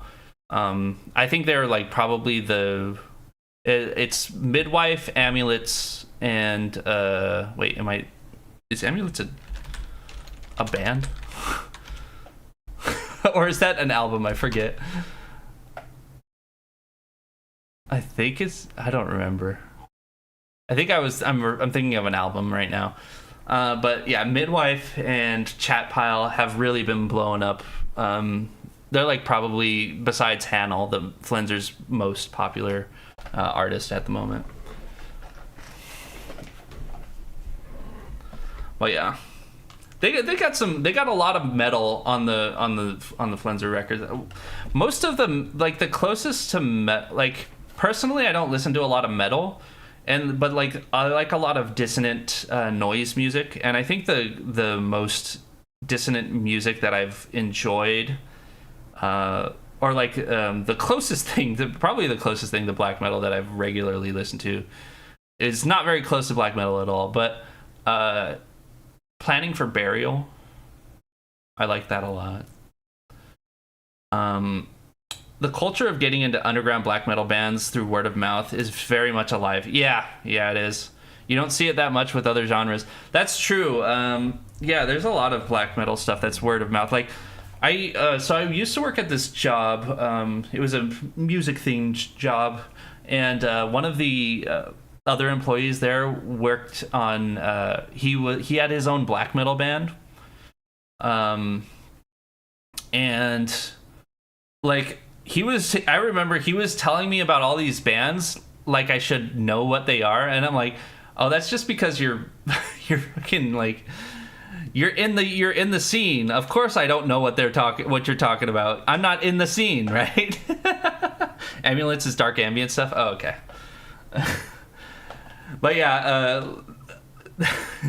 he was talking to me like, why don't you know about this stuff? And I'm like, bro, I don't fucking, yeah, I know Meshuggah, you know, but like, I don't know, you know, I don't know, like, I can't remember any of the band names that he would say, but yeah, like, I don't know these guys, because it's like, what the fuck, why am I gonna, like, black metal is a very much word of mouth type of genre these days, and I think it's, in its way, I think it's beautiful. Even if I don't enjoy the music, I think the community is very, I don't know, black metal and, you know, underground metal in general has one of the more supportive communities in the music industry, I would say. And it's so encouraging. It's so, yeah, like I call it, I do think it is kind of beautiful in a way, you know, like how like it's word of mouth, but not in a bad way, you know? It's not like word of mouth how like some fucking fans of what you call it, what am I thinking of? Death Grips. How fans of Death Grips get really like elitist about it. You know, there's people in every genre who get elitist about their shit, but I think black metal is one of the more supportive communities, you know? And that's what I like about, that's why I respect black metal, even if I don't listen to it, you know? Here's another one, Daddy. TV shows. What did you like growing up? Okay, TV shows. So what I liked and what I watched were two very different things, I would say. But I think that's just an indicative of being old, you know, because back in that day, you know, back when I was a kid, back in my day, we didn't have the TiVo, or what do you call them? The streaming service. Yeah, so you watched what was on, and like I could tell you, I was more of a Nickelodeon kid than I was a Cartoon Network kid, you know? There were straight up shows on Cartoon Network. I did not know that they existed until I was an adult, because I just didn't watch Cartoon Network that much. I was a fan of like Invader Zim, but I ended up liking Jonan Vasquez outside of it. Winding down for sleep now, so talk to you later. Thank you for all the wonderful content. Oh, thank you. Thank you for the kind words, and I hope you get some good sleep. It is getting kind of late, yeah. I was thinking that I wouldn't stream this long, but I have survived. Well, okay, when I was about to start streaming, my stomach was doing fucking flips. I thought like I was gonna have to throw up in the middle of stream, you know. Well, not maybe not throw up, but have a really nasty thing that I can't broadcast, you know. Take a shit, all right. But yeah, for some reason I did kind of like My Life as a Teenage Robot a little bit, but I didn't really watch it too much. I was definitely Fairly Odd Parents. I loved Fairly Odd Parents until, well, I stopped watching before they got the baby in it, so I never really watched the baby post-baby. Abused childcore. So real, and that is the thing. I also loved Matilda. Dude, oh my god, I remember watching Matilda and being like, she's so lucky. She gets to leave her family. Yeah. That's neither here nor there. So recently I've been listening to some songs that would be considered bossa nova. Ooh. You hitting them with the wait. I got this. I'm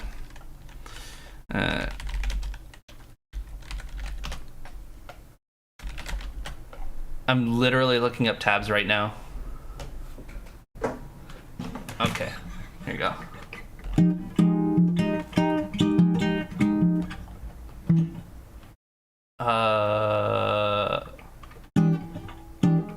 No, not that. There you go.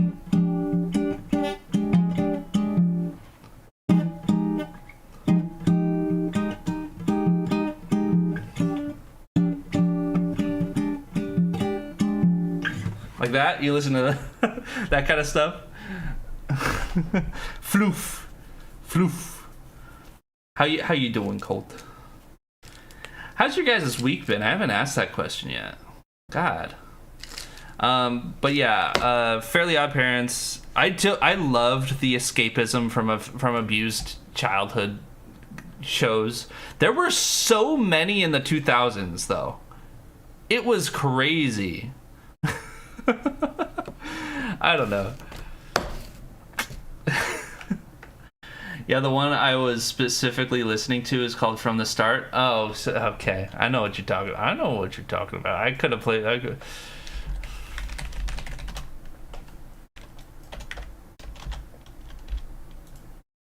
Okay. Similar,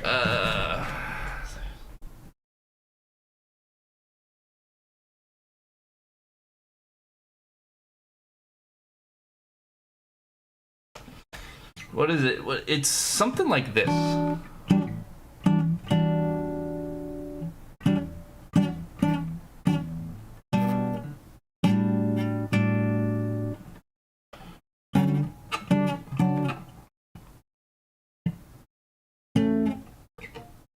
Here's,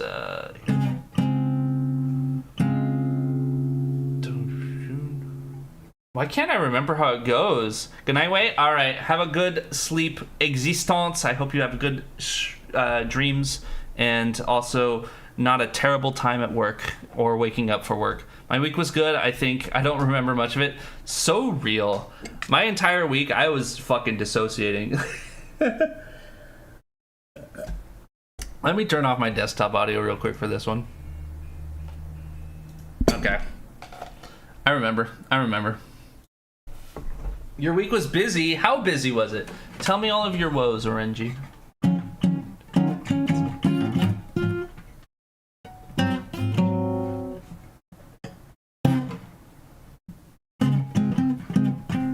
Don't you notice how I get quiet when there's no one else around. I don't know the strumming pattern for that one. There's something about bossa nova. Oh yeah, I've always loved bossa nova, but yeah, it's kind of hard to find good bossa nova. It's always felt like, besides, unless you like know the specific artist names and you're searching around.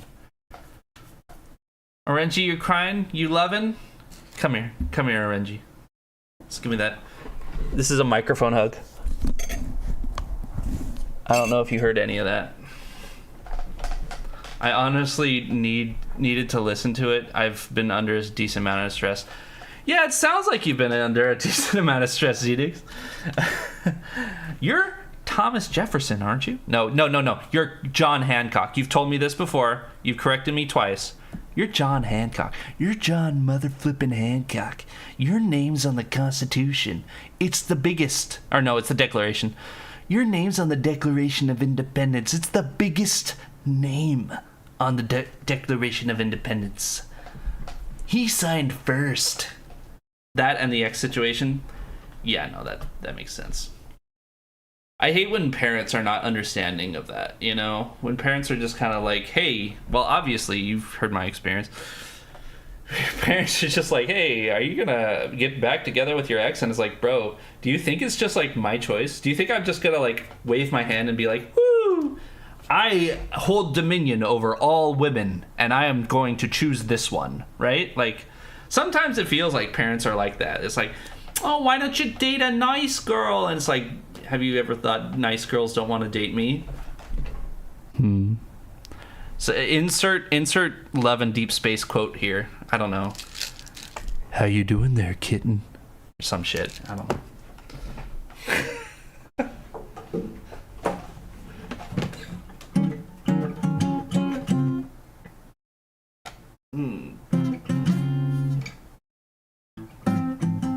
Oh, it's this. There we go. That and Reggie, you don't like that? RNG doesn't like men who have dominion over women. Oh, I'm kidding. Like, I don't know. Sometimes do your parents just think that you're like a anime protagonist? Like you're just gonna be like a dude who looks completely like plain with black hair and just like it just looks like Kirito, but like has a blank slate as a personality, and all of a sudden like 20 women are gonna, including like your familial relatives, are gonna be like, oh my god, he's so cool, he like has 2 swords, right? No, my mom is still friends with her. Oh, that's what I found out too, actually. So I found out that my whole family was still having conversations with that ex, and that ex was ghosting me. So she was talking to everyone in my family but me, and I was like, what the fuck? I found that out, like, she was like almost married to somebody else, and I was like, what? But yeah, that was fun.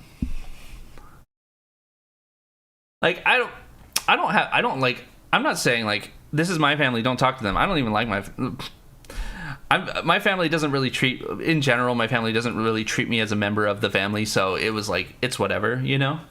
But it was just kind of like, why are you maintaining a relationship with my parents, you know? Why are you like, why are you maintaining all of these things, but then you're hiding that you're dating somebody else, but you've gotten to the point where you're almost gonna marry them? It's like, bro, at least talk to me if you're gonna do that. Like, and that's the this is very specific to my situation. I'm not talking about this in general, but it was just kind of like, you know, I wasn't like threatening her, or I wasn't doing anything like that, you know? So it kind of felt a little weird that, like, why are you maintaining some kind of relationship here? You know, some kind of relationship with my family. It's like, you know, like it sounds like it sounds like you're trying to get back with somebody if you're staying in touch with their family, right? And that extends to you, Xenix. Isn't that a little weird that she's talking to, like, they're staying friends and like talking and stuff? But I understand also in your situation, Xenix, right? She kind of sort of like cheated on you, right? So don't really want to go back there as well, right? That didn't happen in my situation, but that happened in yours, and that's like, our families are friends, as in my dad is friends with her grandparents. Okay, I guess, but still, I feel like there has to be some kind of intentional distance in that scenario too, right? Like, hey, she's out there, she's doing her own thing, she's having her own life. Let that life be separate from mine, because like there's kind of an emotional divide there, right? Serio, he says. Serio, let's go.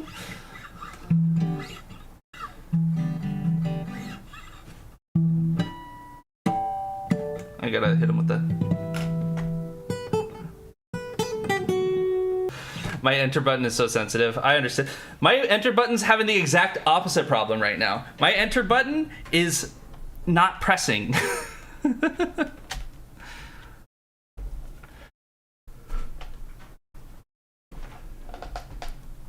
You know, it was funny. I actually learned how to play Roundabout by Yes before it was a JoJo song.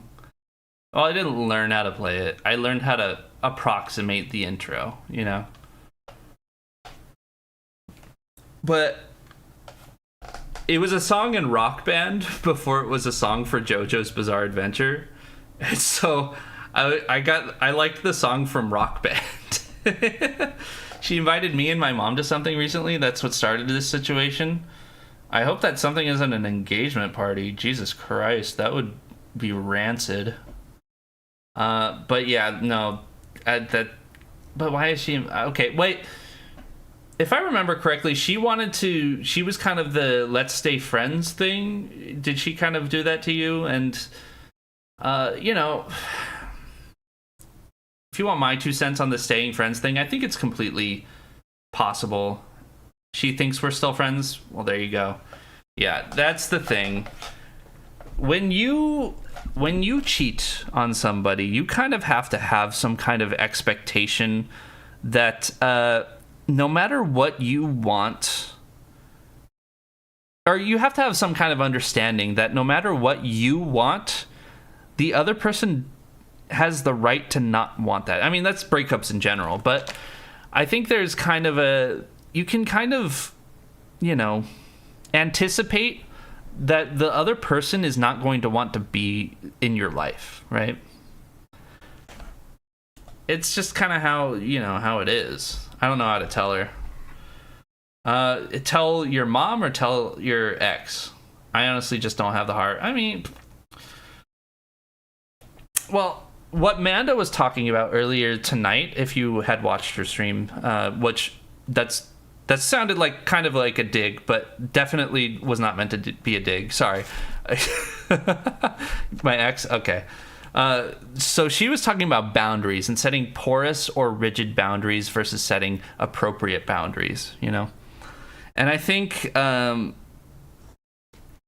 maybe one way that could help you think of it is by thinking of it as setting boundaries with your ex. He has play all the... Yeah, no, that's why I was like, please don't make this...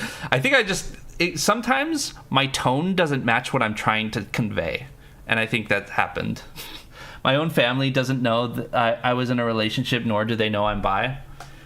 Well, if you're in a religious family, I completely understand that. Or an otherwise... well, there's some understanding religious families, so I'm otherwise not accepting family, I guess.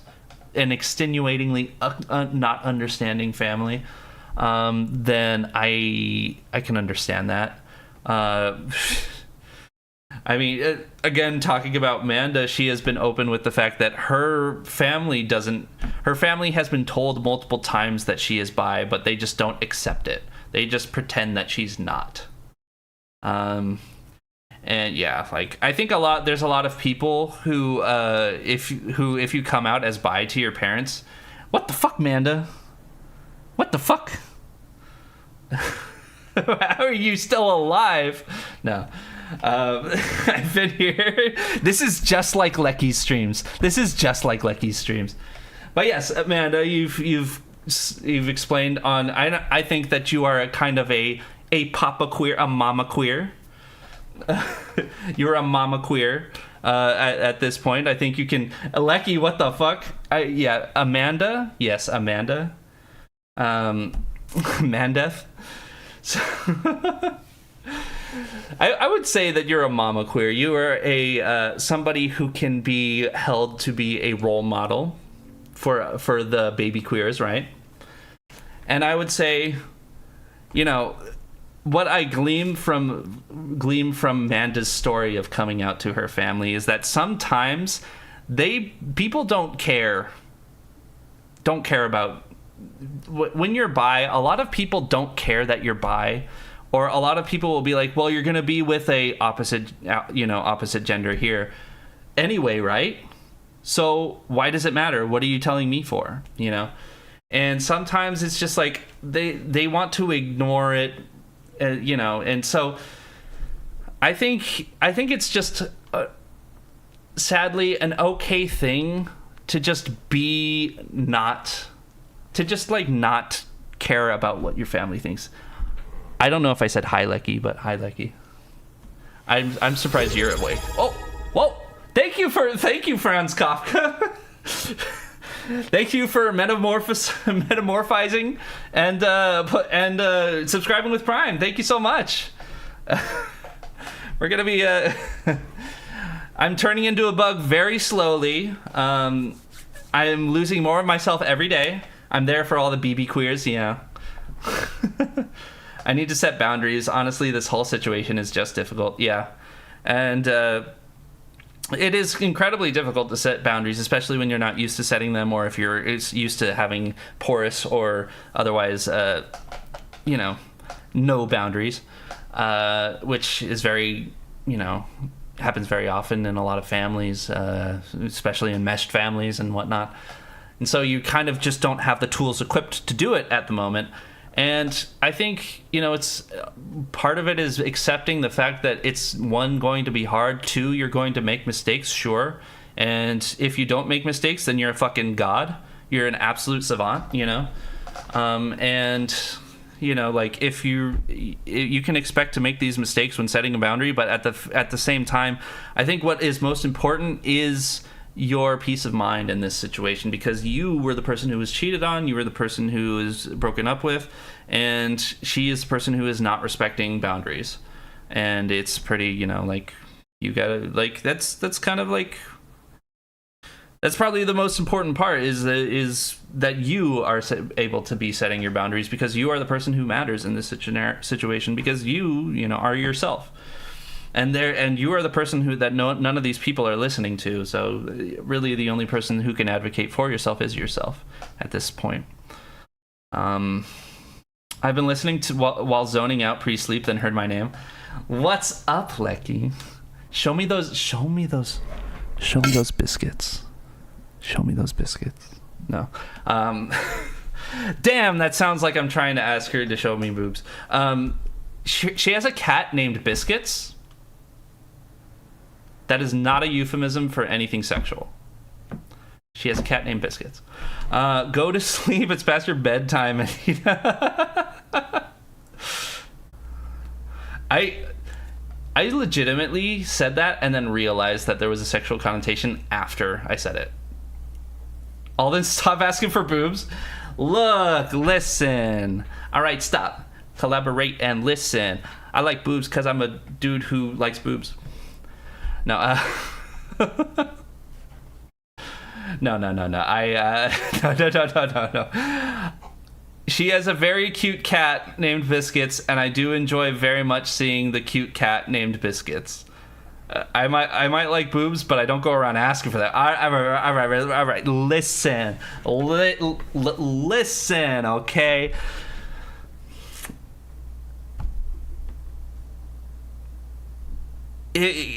Smoke them if you got them, No. Send them if you got them. No. Goddamn. The funny option is to keep digging myself deeper in this hole, and so I keep digging myself deeper. But Biscuits is a very cute cat. I mean, it's a very cute cat. I don't have permission to. I don't have permission to show him on stream, but he's a very cute cat. Biscuits is perfect. Yeah. I just kind of, when I see Biscuits, I see those. Look, I'm talking about paws. Come on, guys, I'm talking about paws. When I see Biscuits, I see those paws, and I'm just like, I want to squeeze them. You can. He's the best. Sorry, Mr. Stream. I've been performing and play. Yeah, got the cheeks out in chat. You can. He's the best. All right.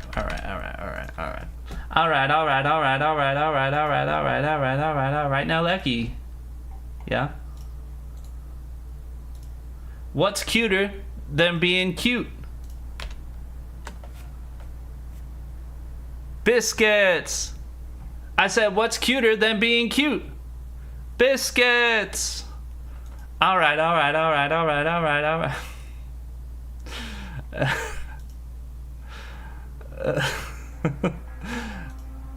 my god, I gotta find this. I downloaded it, now I gotta find it. Norma is the best girl. Oh my god. Sorry. Oh my god. That's a cat carrier.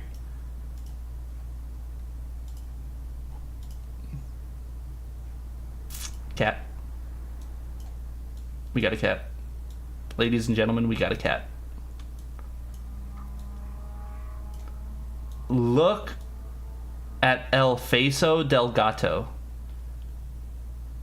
Norma is bestest girl. Lecky likes my cat too. Oh. Norma and Biscuits are cousins. Look at Biscuits. Look at the face. Look at his face.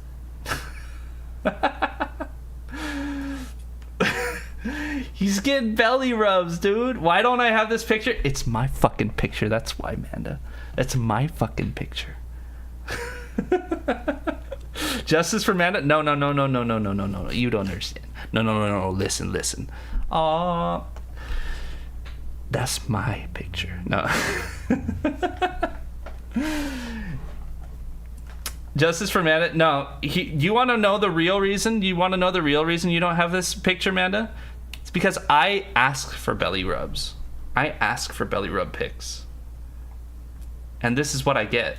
See, you ask and you shall receive. See, what Lecky is doing is establishing proper boundaries. They're not rigid if you're not asking permission. You see? Follow me here.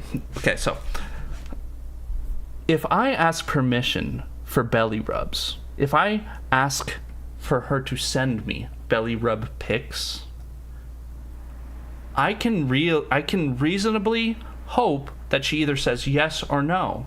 If I don't ask for belly pics, you just smacked baby Alden there. I gotta drag that up to the top. Hold on, I gotta drag that scene up to the top. Let's replay that. Here you go, Colt. I want you to get your money. Oh, I moved it. Let's do that again. There we go. Oh my god, you could literally come see him in person, girl. Right?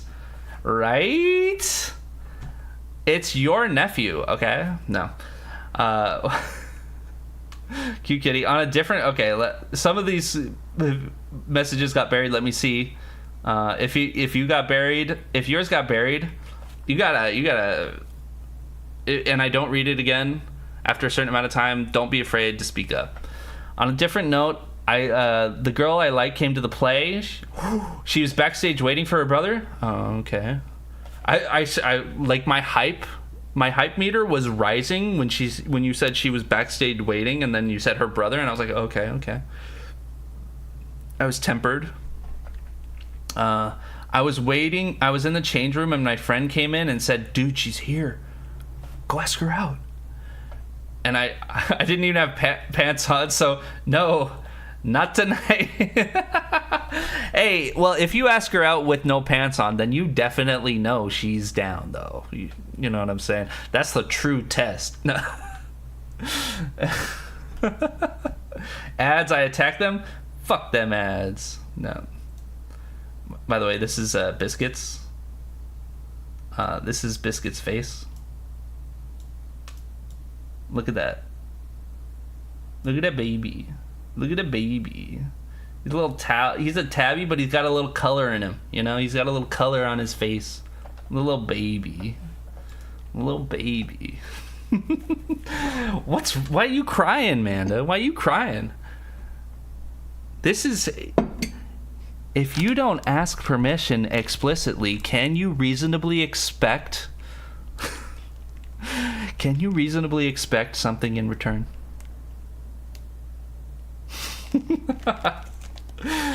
Look at her Lucky with the love. She loves her kitty.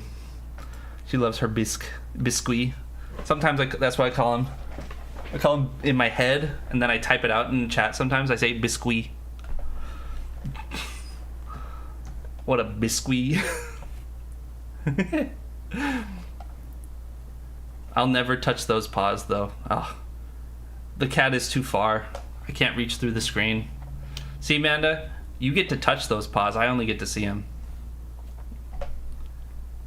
I'll never get over this betrayal. I'll never get over this betrayal. Why do you guys gotta, live somewhere I don't? You know? Fuck you. No, but... I love cats. That's the betrayal. That's because the betrayal is in your head. Oh, are we talking about ruminations now? No. There's a proper term for this, and I don't remember what it is. Imagine something. Magical thinking. There we go. No.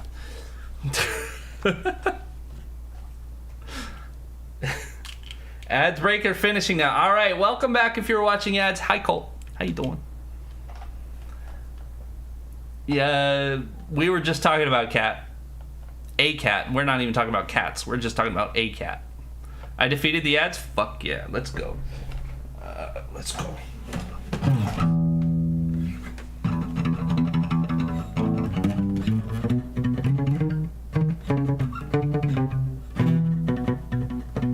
I don't have a... Let me grab a pick.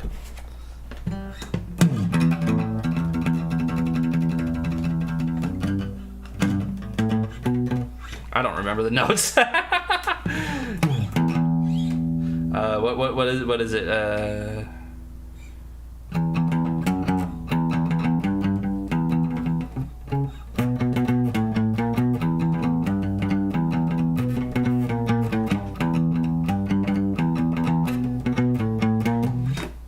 That's Team Fortress 2. Plus, you have access. You have access to his other account, girl. His other account. What's his other account? Oh my God. Are we talking? Are we talking the only pause?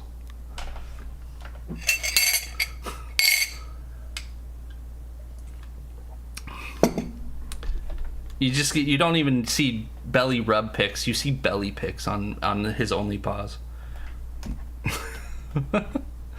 Only pause.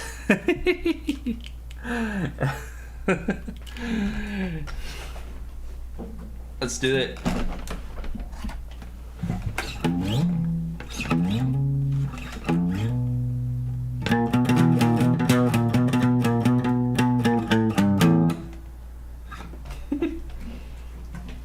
I'm not very good with a pick. If you haven't noticed, I can do stuff like... One of my nails is too long, that's why that's happening.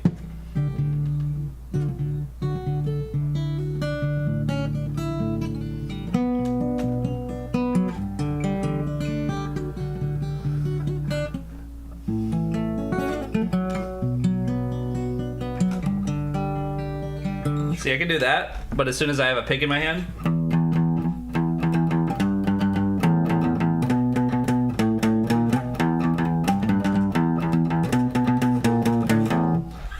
It's a mess. It's a mess. Anyway, I'm passing out now. Night, y'all. See you later. Lucky. Do you guys ever call her Lucky Lecky? All right. All right. Have a good night, Lucky.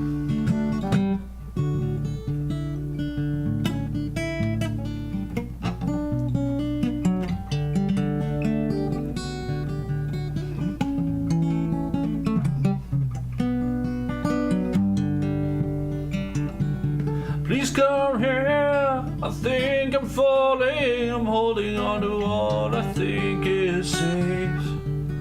Come around the road to somewhere in His grace.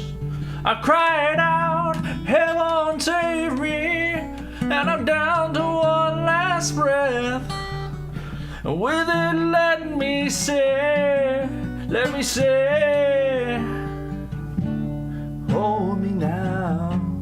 I'm 6 feet from the edge and I'm thinking maybe 6 feet ain't so far down. There you go. You knew Creed would try me out. I finally summoned him. Hedgehog, hello. How you doing?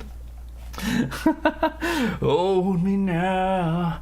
I'm 6 feet from the edge and I'm thinking maybe 6 feet ain't so far down.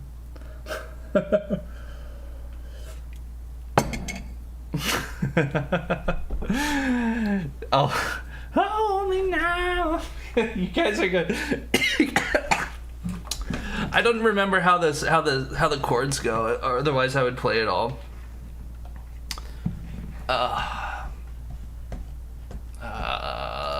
One last breath. Let me see. Are they? Here's my issue. I just don't practice, you know. Aldi dying. Yeah. Aren't you sick? Why are you singing? I'm not sick. I just have like my stomach hurts.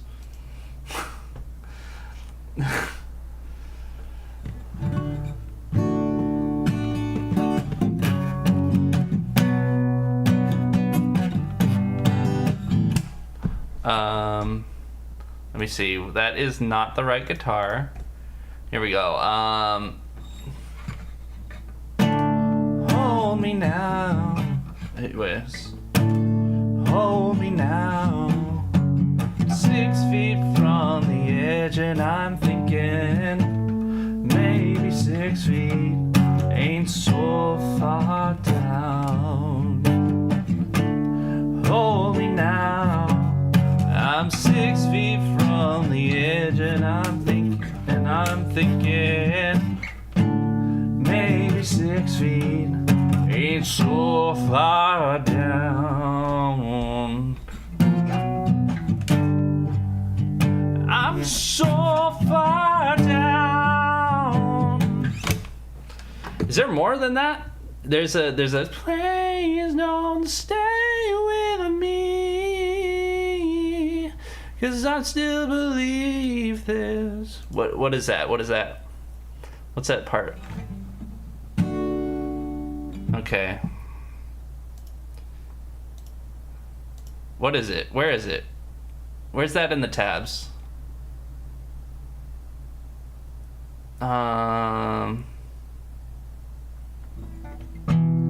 Please don't stay with me.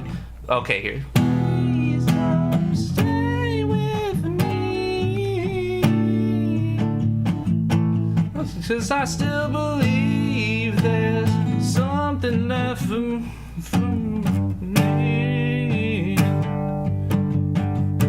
So please,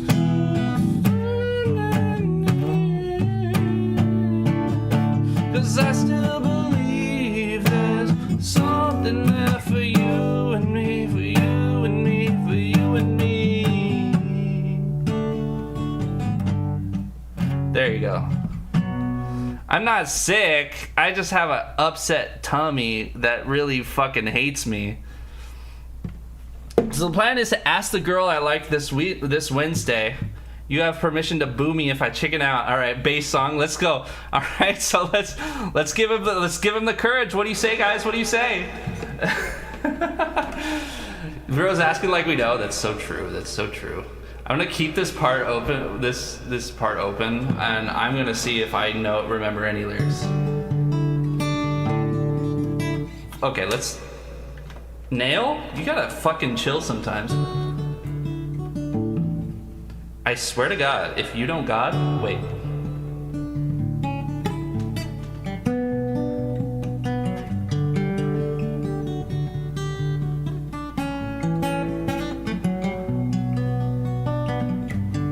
I'm gonna forget lyrics, so let's just deal with that.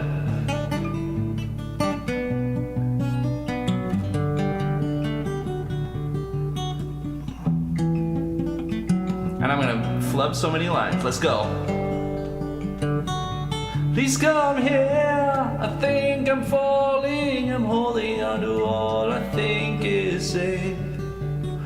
Around the road to somewhere in His grace. I cried out, heaven save me, when I'm down to one last breath. With it, let me say, hold me now. I'm 6 feet from the edge, and I'm thinking maybe 6 feet ain't so far down.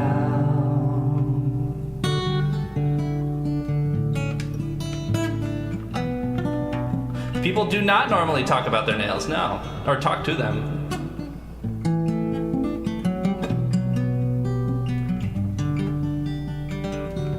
I'm looking down, now that it's over, reflecting on all of my mistakes. Come around the road to somewhere somewhere in his grace. Private, when I heard thunder, but I'm down to one last breath. And with it, let me say, hold me now. I'm 6 feet from the edge, and I'm thinking maybe 6 feet ain't so far down. Hold me now. I'm 6 feet from the edge, and I'm thinking maybe 6 feet ain't so far down. I'm so far down.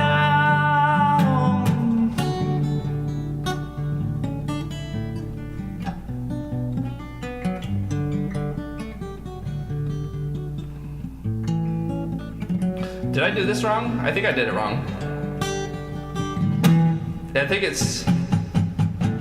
Please come stay with me, 'cause I still believe there's something left for me. And I don't know this line or this one, but I still believe there's. Wait, but I still believe. What? Believe there's something left for you and me, for you and me, for you and me.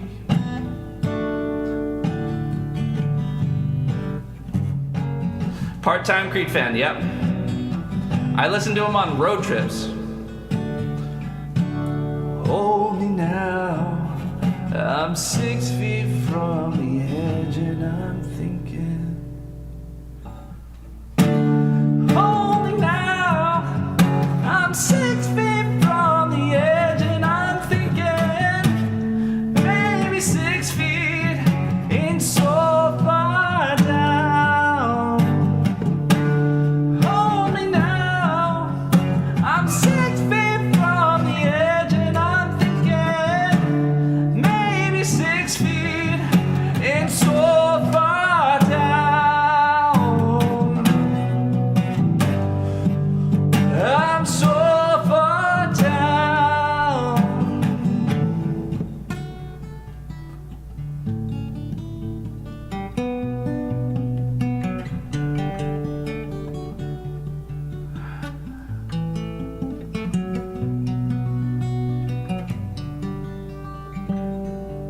Hold me now.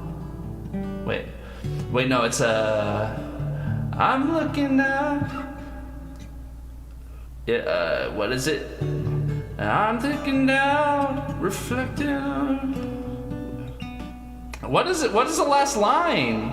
No, we can't end it like this. Show me the lyrics. Show me the lyrics right now. Right now. I don't know. Ah, fuck. Ah, fuck. One last breath. Lyrics. Oh, fuck. Okay. Please come now. I think I'm falling. I'm holding on to all I think is safe. Wait. There we go. That's the cadence. Safe. Yay, bro is having a seizure. Yes, I'm having a seizure. Yay.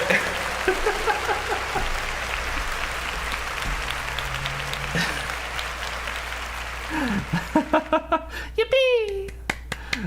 We did it. All right, Hedgehog. How'd you enjoy your special time? Yep. No, that's right. That's. Thank you, Xenix.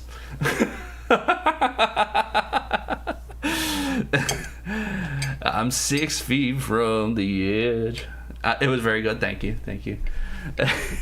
I'm 6 feet from the edge, and I'm thinking. 7 minutes.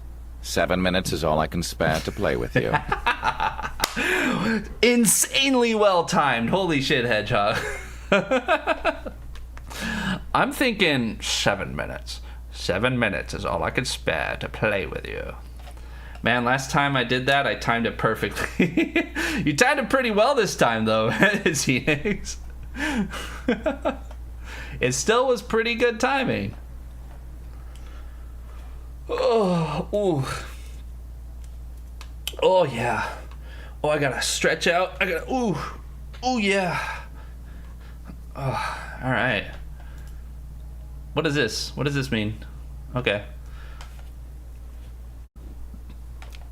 I was in an exam last week and my teacher said, guys, there's 7 minutes left in the exam. And I did not hesitate to say, in short, my teacher was not impressed. Come on. Come on. We all gotta have a little bit of Albert Wesker in us. We gotta go 7 minutes. 7 minutes is all I could spare to play with you. And then you gotta hit him. Did you hit him in the response? Did you hit him with the complete global saturation? I always go so hard on that line, and in the game, he does not go that hard in the game. Your impression is too good. Thank you. I had to remain after the time was up, and I explained why I talked. No way! Oh my god, he got you like in premium trouble. You unlocked premium DLC of getting in trouble for that one. It sounds like you're playing a clip. Thank you. Complete global saturation. Unskippable dialogue unlocked. Unskippable dialogue. So my teacher calls me in and he just wouldn't stop fucking yapping, bro. He was just like, don't you know when I'm instructing, you need to be quiet and in your seat? It's like, oh my god, bro. Do you know Albert Wesker, though? Bro. Ouroboros is going to destroy you.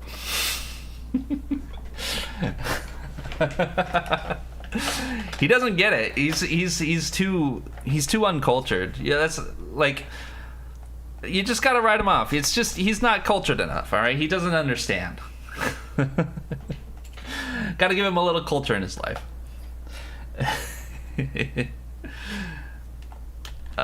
Let me see. Wesker quotes. Do we get Wesker quotes? Is that a video? The Wesker quotes compilation. All right, what does he say? Postponing the inevitable. You're merely Oh my god. You're merely postponing the inevitable. postponing the inevitable. Ah, there you are. Found you. You can't hide forever. You can't hide forever. Ah, found you. There could have been many who were distracted in the exam who would be affected by this comment. My response, billions. Complete test saturation. I was driving the other day and some teenagers who were probably skipping school were asking me about my truck at the red light. Hell yeah, dude. Funny because I was that one kid who never skipped school when I was in school. You're appealing to the people who who are skipping school. Is it a compilation of Wesker's DVD voice lines? I if they have that, I want to hear that. Oh wait, there is. What's this sound like? Wait, maybe I should. Hold on. Let's make this so you can see it too. Damn, what Ada looking like? Rebecca? Hello? Rebecca? Any Rebecca lovers in chat? Finish this. Your feeble attempts. Wait, let's restart it. Let's finish this. Your feeble attempts only delay the inevitable. Farewell, old friend. Poor performance indeed. Are you trying to make me angry? You will not live to see the dawn. 7 minutes is all I could spare to play with you. Come on, man. You gotta hit him with the 7 minutes. 7 minutes is all I could spare to play with you. You can't hit him with the dawn. 7 minutes is all I could spare to play with you. 7 minutes is all I could spare to play with you. Do you actually think you could defeat me? I'll see you dead. Playtime is over. It doesn't hit like the OG. Quite an inconvenience for me. I expected more of a challenge. This isn't over, Chris. Wait, but Chris isn't in the game. He just calls you Chris? This isn't over, Chris. I'm destroying my vocal cords. I'm just getting started. Too bad you won't make it much further. You can't hide forever! Come on. You can't hide forever. You know? You gotta hit him with you can't hide forever. Chris mentioned his new character release theory. Let's go. There's character-specific voice lines in DBD. Oh, does he say anything to Ada? He's like, Shorty, back that thing up. He's like, I've always wanted to try a little Chinese. You're merely postponing the inevitable. Goddamn. Time to die, Chris. You disappoint me. Is that the best you've got? I expected more from you. I'll see you There's a Chris dead. skin? There's no point in hiding. There's no point in hiding. They were talking about turbos. I don't know for sure because I had a green light and smoked their power stroke with my IDI. Damn, in acceleration. Damn, you're absolutely destroying them. I don't know what an IDI is, but damn. There's no point in hiding. Just accept your fate. I shall release Ouroboros. I tire of wasting my time. He kind of said Ouroboros wrong. Is that all you have? He kind of said Ouroboros wrong. Ouroboros. Uba Robo? I'll see you dead. I'll see you dead. You'll pay for that. I'll see you dead. There's no point in hiding. I've seen so many Chris, Leon, and Leon memes. Something about a bloodline. Oh, yeah. Come on. Leon, fuck my sister. Come on, Leon. We need to continue the Redfield bloodline. Leon, please.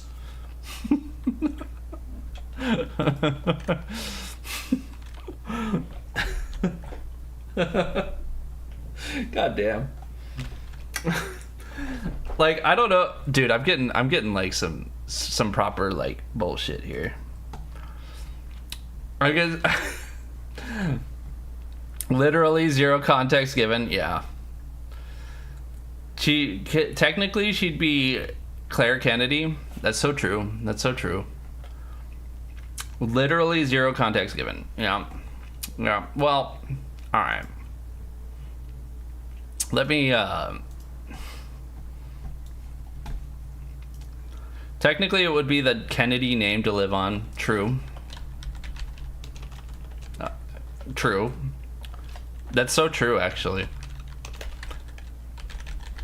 But that's why he says the bloodline. Redfield bloodline. Alright. Let's see.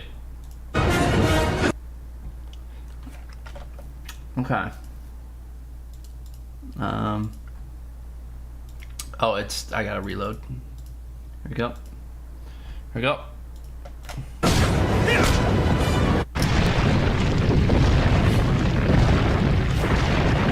When Leon refuses to continue the Redfield lineage.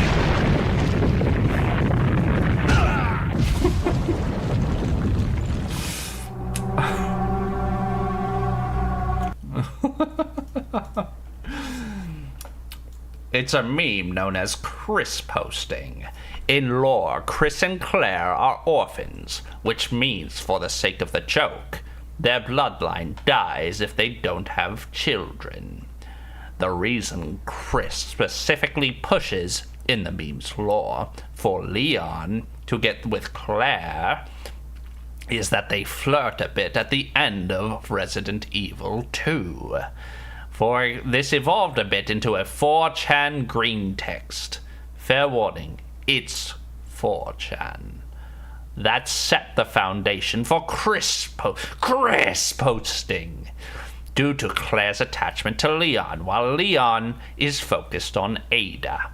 Despite this, in Chris's mind, Leon is the most likely person that can help continue the Redfield bloodline, so he goes out of his way, doing everything possible to get Leon to date and fuck Claire. Or at the very least, in other iterations, have other people, Sheva, Pierce, and Ethan, to name a few, fuck Claire despite the fact he could also continue it. Wait, whoa. Despite the fact that Chris could continue it? Wait, what? What are these memes? Well, I explain. There we go. There's the explanation. But did this explanation just... Sheva, come on, hurry! Yeah, with Claire? With Chris could... With Claire? I didn't know that they were orphans. I really didn't know that they were orphans. With Claire, obviously, but is that what they're saying? He could also continue. He could also do it. Wait, Sheva.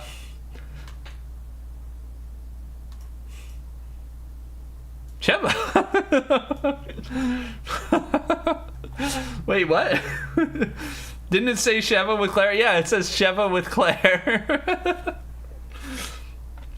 Come on, Chris. Come on.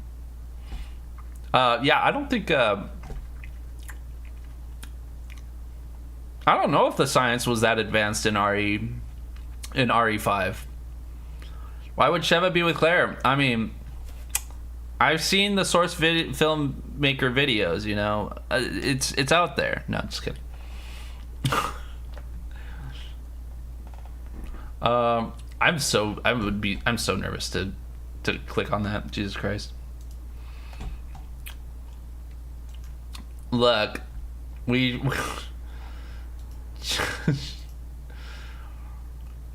look,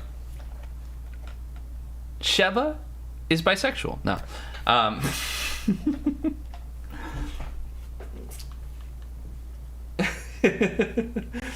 Look, hey, so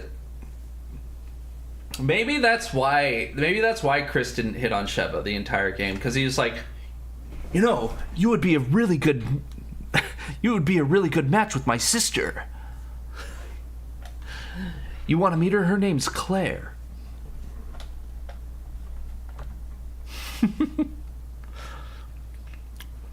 Did you know that Chris Redfield and Kyle Crane have the same voice from Dying Light, have the same voice actor?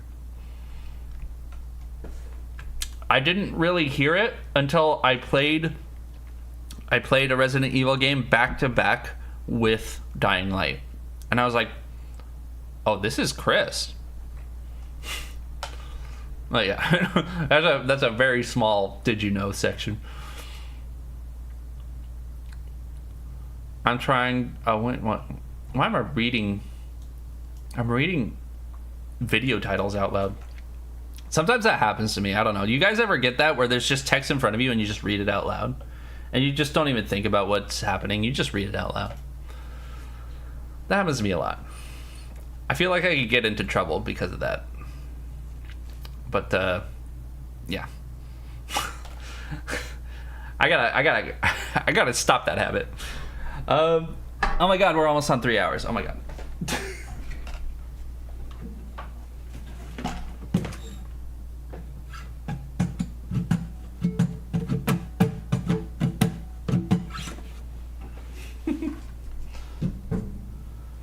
Oh.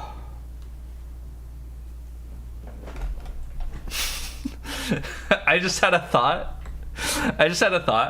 where I continue my insanity run that I was doing for Resident Evil Requiem, and stream ends when I die. Bro had a thought, right? Isn't it crazy? I actually thought, guys, for once. I had a thought, but she broke up with me. No. Bossa Nova is in my head. Honestly, it's better than having other music stuck in my head. Yeah. We're not going for long. Looks over 3 hours, right? 3 hours. 3 hours. Oh, that's actually quite a long time.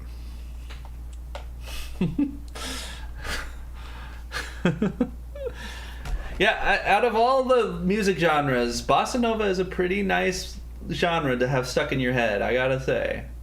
You got it.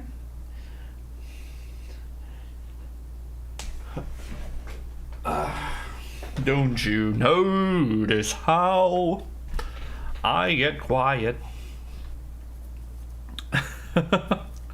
3 hours. I kind of wonder what would happen if Wesker and Leon. I was kind of, that's what I was kind of hoping for with once Zeno was introduced. I was kind of hoping that we would get a little bit of Leon Wesker interactions, because so far Leon and Wesker have never interacted with each other. Not that I can think of, unless there's something happens in a manga or a movie. I don't even know if they've met. And so, like, when Zeno starts dodging bullets in Requiem, Leon's kind of like, what? But it's like, if you fought Wesker, that would look very familiar to you. I had high hopes for Zeno and got let down. Well, he might be in the DLC. I don't know. Okay, yeah. I think I was talking about this in, this might be theory crafting, and I might be talking absolute bullshit, but here's what I'm thinking. If Zeno is a clone of Wesker with his consciousness, with the consciousness of Wesker put in Zeno, there is no reason to think there cannot be another Zeno, and this one will be named Zero. There we go. No. This one will be named 1. No, but I was thinking about it, and there's no reason to think that Zeno is actually, this is the last appearance of Zeno. This could be, in this game, we ran into clones, we ran into transported consciousnesses, and consci, and we ran into, multiple clones who looked exactly like Grace and Emily, right? And so, well, I don't know if they look like Grace.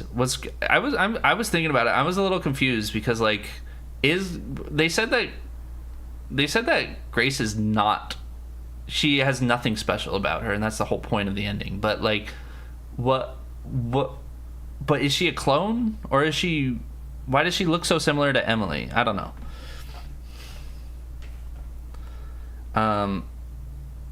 I usually get Lana Del Rey stuck in my head. You're like, I just wanna play video games, like that. But yeah, I think it stands to reason that this is not the only time we're gonna see Zeno, and I think that it's I think we might, because. And here's what I was thinking too, is like Resident Evil 7, Resident Evil 8, and now Resident Evil 9. They all have, all big bads that get revealed either close to the end or in a DLC is the connections, right? All of these incidents were connected to the connections. And maybe what they're doing is because we've been hinting at the connections, but we haven't really seen anybody's face who is directly part of the connections.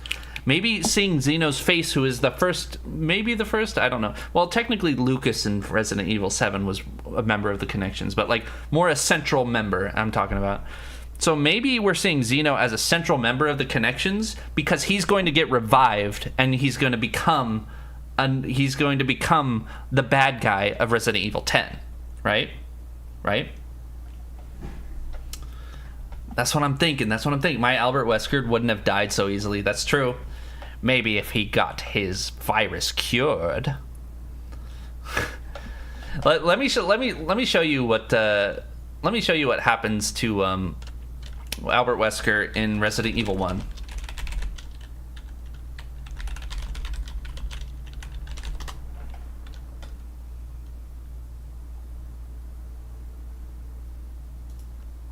Okay. Let me show you what happens to Wesker in Resident Evil 1.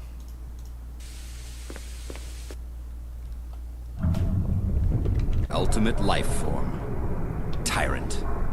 You couldn't have been experimenting on people.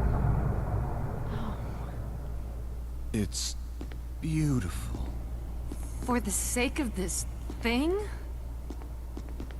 You'll never understand. This is at the end of Resident Evil 1, but if you don't know Wesker's evil... Oh.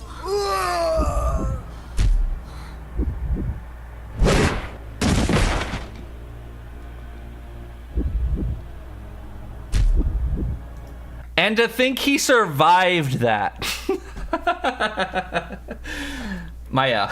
See, Albert Wesker wouldn't die that easily, right, guys? Right, guys? I've been seeing some stuff about the singer girl or something. I had to play the games. Yeah, the singer girl, she has a name, but I forget what it is. It's like Celine or something. Yeah, she's hot. I saw one of the first things I saw was like, oh, Phoebe Bridgers, welcome back, you know. But Wesker has his speed powers by Code Veronica. Yeah. Imagine the connections are just a council of Wesker clones. That could be. Well, also, here's the other thing. Is like, they're talking about transferred consciousness in Resident Evil, in Resident Evil Requiem, right? That's the whole thing. But, like, we have already confirmed in Resident Evil Revelations 2 that transferring consciousness is possible. And, you know, there's another Wesker in that game who transfers her consciousness, right?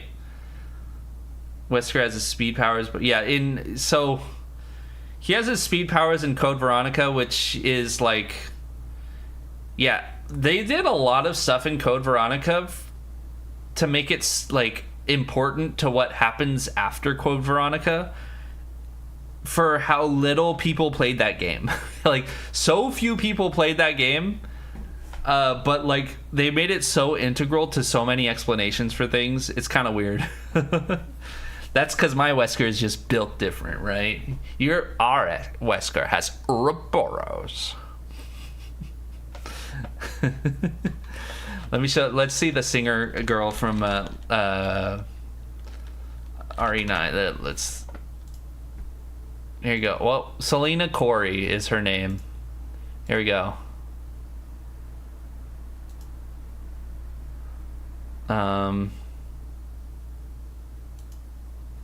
There we go.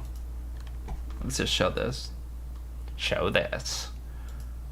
Love me some Daddy Wesker, right? There we go, guys. Selena Corey. That's her name. People are cosplaying her already.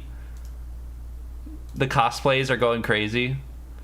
Zombie Singer's sad origins. Well, yeah, they're in a fucking long-term care facility. And they're being experimented on. Yeah. Like, that's the point of the game.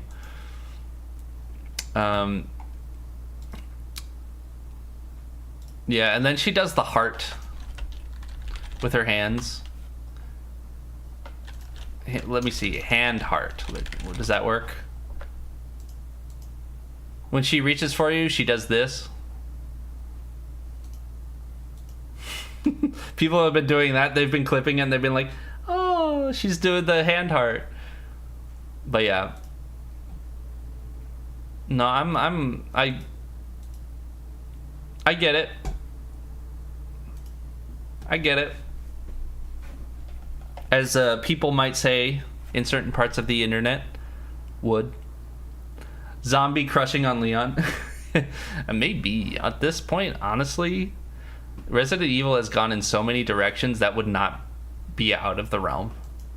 COD in 4K. Would. I already forgot her name. Damn it, Selena Corey? Giles Corey? Let's go. Selena Kyle? Am I talking about Catwoman now? What's her name? Selena Corey.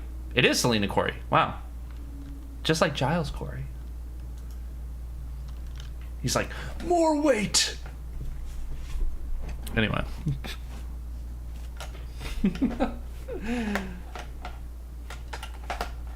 Who wouldn't crush on Leon? There we go. There we go, Hedgehog. There. Leon. Ashley, look at me.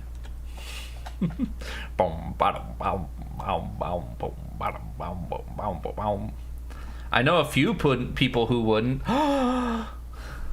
Who? Is it Ada? Is it Hunnigan? Because that does canonically happen. Hunnigan, no glasses. He's like, Hunnigan, no glasses. Ada wrong. That's true. That's true. And she's like, can we talk about the mission's not over until you get back. Story of my life. Have I showed that before?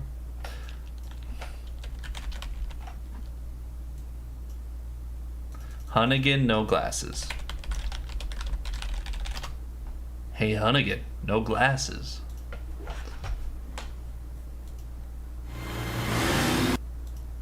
What do you mean original versus remake? There is no scene of Hunnigan and no glasses in the remake. What are they arguing here? Hunnigan, is that you? Finally, the line's jack free. Hey, Hunnigan, no glasses. Forget the glasses. What's the status of the mission? I've rescued the subject. We're returning home. You did it, Leon. Thanks. You know, you're kind of cute without those glasses. Give me your number when I get back. May I remind you that you're still on duty. Story of my life. Why is she smiling at him though? Like, did you see that random zombie-looking scientist during Requiem? Condor 1? Roost to Condor 1, do you Which read one? me? Come in. I said come in. Is this thing even on? Leon. Leon, are you and Ashley all right? Just fucking ghost her, dude. You come on. Just ghost her. Like, tired of the glasses slander, right? Here's my argument. I don't know about you guys. Here.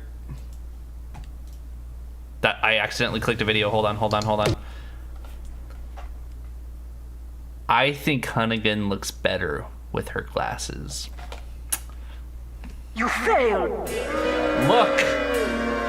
Only I can be this brave.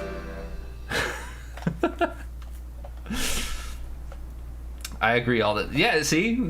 I think Leon, like, that was such a thing though. If you guys remember or were alive in the 2000s, it was such a thing. Everyone was always like, "Wow, no glasses. You look so good without your glasses." And I'm like, "Brother, she looks better with them on. The glasses stay on during sex." Anyway. The one who kidnapped Leon and he killed fake Wesker. Oh yeah, that's not a random. Is it? Wait, no, that's not a random guy. What's his name? How do I forget his name? He's the main character. Victor Gideon. Yes, Victor Gideon. You're talking about Vic, my boy Vic over here, right? My boy Vic. Talking about this? Yeah, he's the main antagonist. So he's not exactly a guy. He's the main antagonist. Wait, why is there a bonk here? What the hell? I agree. I think glasses can make a person hotter. I agree. Let's get them glasses ladies in chat. All the ladies, put your glasses on. You're so beautiful. Oh my god, that's such a beautiful color on you. Oh god. This is besides the point. Oh, you guys are totally looking at Victor Gideon and not me. Whoops. This is beside the point. He was all up in Leon's business when Leon was tied up. That's so true. He was getting all up and he's like, And Leon's like, why don't you brush your teeth or something, you know? And he's like, dental care did not come with my insurance plan. In walks 80-year-old Ethel with her readers on. Let's go, Ethel. Ethel, let me put my peepers on really quick. Oh, yes. Sonny, that says...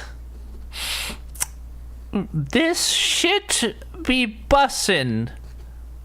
Sonny, what does that mean? Let me put my peepers on. Here we go. Okay. Let's see. Okay, guys. Let's see, guys.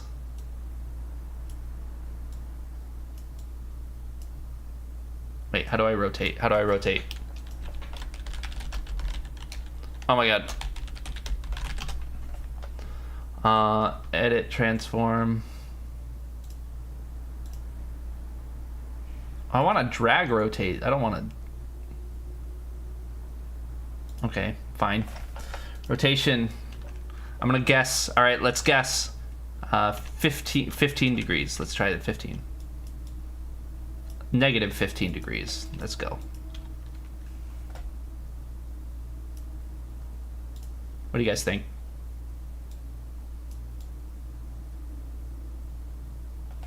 It's snapping. Why is it snapping? What do you guys think? You guys like it?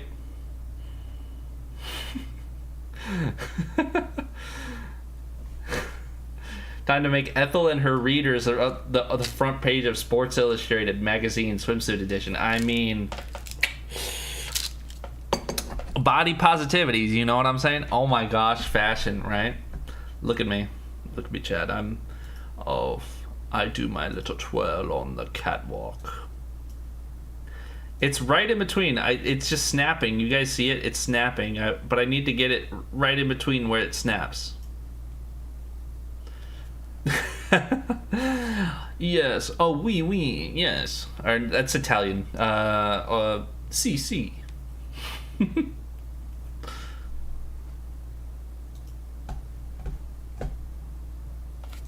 Twitch. I need to open up my Twitch dashboard really quick. There we go. Snap. The glasses make you look cool. Oh, thank you. You guys like my look?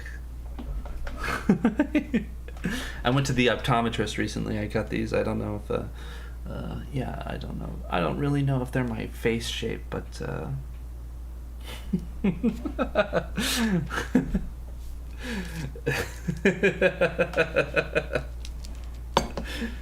oh man, I haven't drank water in like an hour. All right, I gotta go rethink my decisions of taking scholarship calculus. What does scholarship calculus mean? Do you have a scholarship that is only granted to people who take calculus? In which case, where was my money?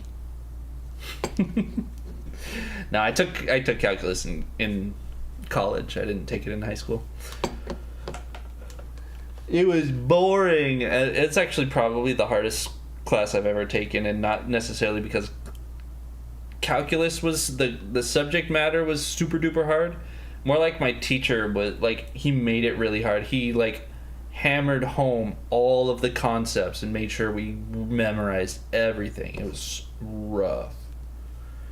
No, it's just a program to prepare us for the exam at the end of the year. Ah, okay. So you can get scholarships, right? I took calculus in high school for fun. I didn't need to take it. Was it fun? Did you have fun? See, now I look like somebody who takes calculus, right? Yeah. I feel like it needs a smaller angle. This is me when I'm video editing. Micro adjusting everything. All right, later. All right, Hedgehog, have fun. Excuse me. have fun, get a good grade. I hope you have a good time studying and it's not fucking terrible and earth-shattering. I kept an A in it all year. I think that was 5 years ago. Damn. Damn. Well, sounds like Colt is really good at math. Now, I really struggled to get a good grade in that class, but everybody was. I think I got an A in it. I don't remember. It was either an A or a B. But yeah, like my entire class was struggling. There were people who were straight up who were trying to like make campaigns to write to the school, to my college's like dean and stuff, or like the administration to like force my teacher to like make things easier. But then he just kind of like he just curved our grades. I think like people were freaking out, but then at the very end of the class he was like, I'm gonna curve the grades, and he jump scared us with that. He surprised us and we were like, what? And it's like, oh my god. And he was like, yeah, he was like, I was planning to curve the grades the whole time. I was messing with you guys. I'm like, fuck you, dude. No. Well, he wasn't messing with us, but he was trying to let it not affect our he was trying to make it so we weren't lazy and just everybody did bad, and he surprised us with a curve. I'm good at math and shit at English. All right. I did well in math and English, but I wouldn't say I'm particularly good in either of them. Like, I'd get 100 on my scores, but that didn't mean I'm good at them, right? No, I did score high in my scores in high school, but that did not continue into college, though. I got high test scores, but I didn't do homework. That was my thing. So when I was in high school, I did a lot of test scores. I got like I did really good on all of my tests, but I didn't do homework, so I got like C's in everything because like tests were like, or homework was like 30% or more of my grade, and so I would just fall apart during the homework, but I would get good grades on all my tests. I took college level English in 10th grade and regretted it 500%. Oh, why'd you regret it? Oh no. Yeah, here's the thing. I tested when I was in elementary school. They said that I was testing at college levels for my English scores. Like they said that I had I had a college level reading ability, but when I actually got to high school, I was not doing well in English. So it was like interesting, right? That you say I'm really good, but I'm not getting good grades. For a guy who didn't think they'd stay long. Wait, 3 hours later. STG, oh my god, English. All right. Wait, what was that? It was the no. I'd be like, did I stream for a long time, or were you guys relatively conscious for less?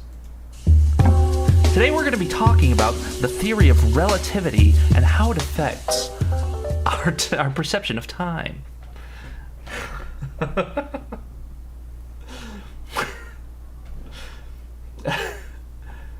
Hey, just wanted to say I really like your death consciousness covers. Oh, good stuff. Thank you, Drake Harris. Wow, thank you. We're getting a lot of love for the death consciousness today. Thank you so much.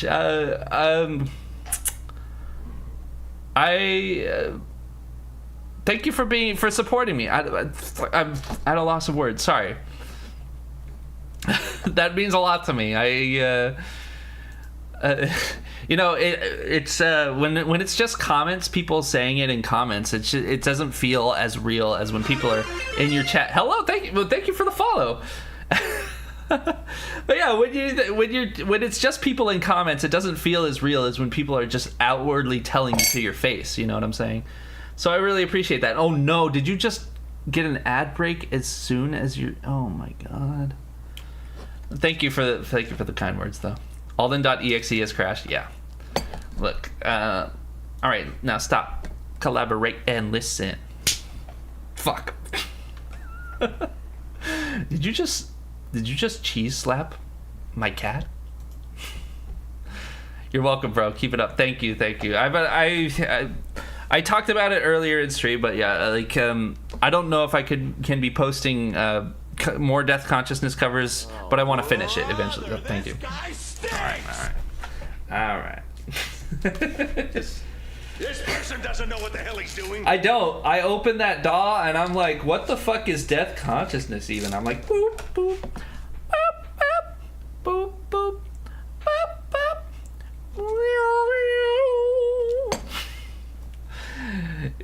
I didn't hit the notes, but you can decipher what song that is. Ugh. It's my little, but you're hitting my mini me. I can't believe you would beat cats like this, Colt. I'm just kidding. I can't change where that is positionally on depending on the scene. I can only make it one for all the scenes. So it's that one is most of the time I'm gaming, so it's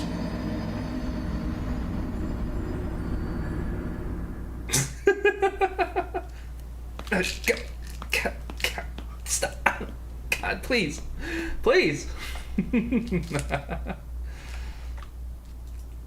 Oh yeah, but yeah, normally around here we're playing video games, variety streaming. Oh, not a lot of people use Sad Officer K, but that is a good one. You look lonely. I could help that. If you don't, okay. I hope you've watched Blade Runner 2049, otherwise that made no sense. I could help that. Or does she say I could fix that or I could help that? I don't remember. You guys going deep into these redeems, and I love it. All these. Have you guys noticed that I renamed my channel points? I renamed my channel points to all these points, so when you guys wonder what you should be redeeming, you just be like, man, I got all these points.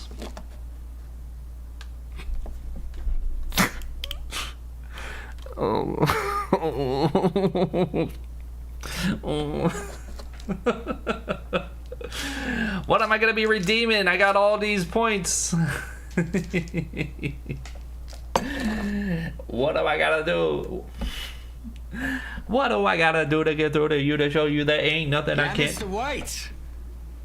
Yes, science. Yes, science. Let's go. Project. Oh. No.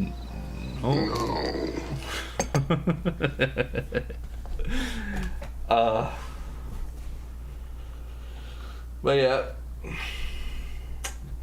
we should go through Tangia.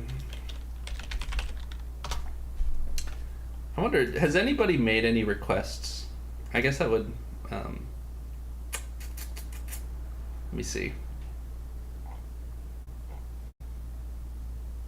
My Tangia grid. What the fuck does that mean? What the fuck is this? Whoa! They made a thing where you can create a collage of images and memes placed on a grid over your stream. Oh, I know what this is. Okay. So, one of the things that Tangia does is because I actually see your guys' stuff on my screen, not just on stream. Like, it's not just on stream. Like when Lecky does something, it's only on her stream. Or when Manda has a redeem, because they're using chat alerts, it only shows up on their stream and they hear it, but it doesn't show up on their screen, like on their screen that they can see. I'm back from ads. Welcome back. I hope you guys did not get fucking die during ads. So, one of the things that Tangia has is this thing where you have a grid, and you guys donate to put images on the grid, and I don't choose what images there are. You guys choose what images there are. But, like, you know, they got to be approved by a moderator first, of course, because, like, guys, you know what people can put on stream. And so that is like a potential idea of playing a game, and because I'm actually seeing it on my screen, it's actually taking up space on my screen, so it would be intercepting my ability to play the game. And there is the possibility of doing that where you guys donate, but the thing is I think it can't be channel points. I think you have to donate real money. So there's that, and that kind of, you know, But, yeah, you could put it anywhere on my screen so I can't see anything while I'm playing the game in that area. So that's a potential idea for a stream at some point.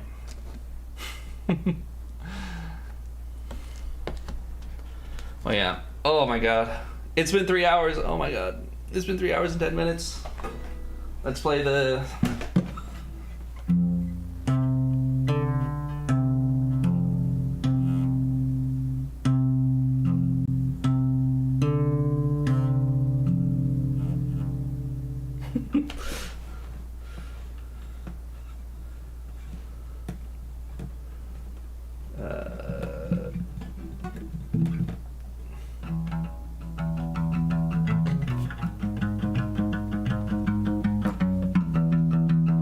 So,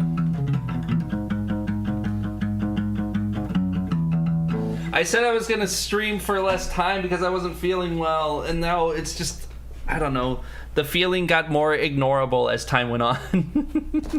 But dude, when I was about to go live, I felt so terrible. I felt so bad. I was like, I'm gonna throw up. No, I already said this, but whatever.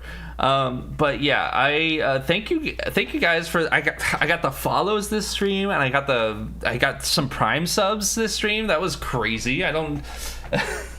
Thank you if you guys are still watching. Thank you for following, Prime subbing, doming. You know, I really appreciate when you guys dom me. No. God damn, I gotta stop with that. Or do I?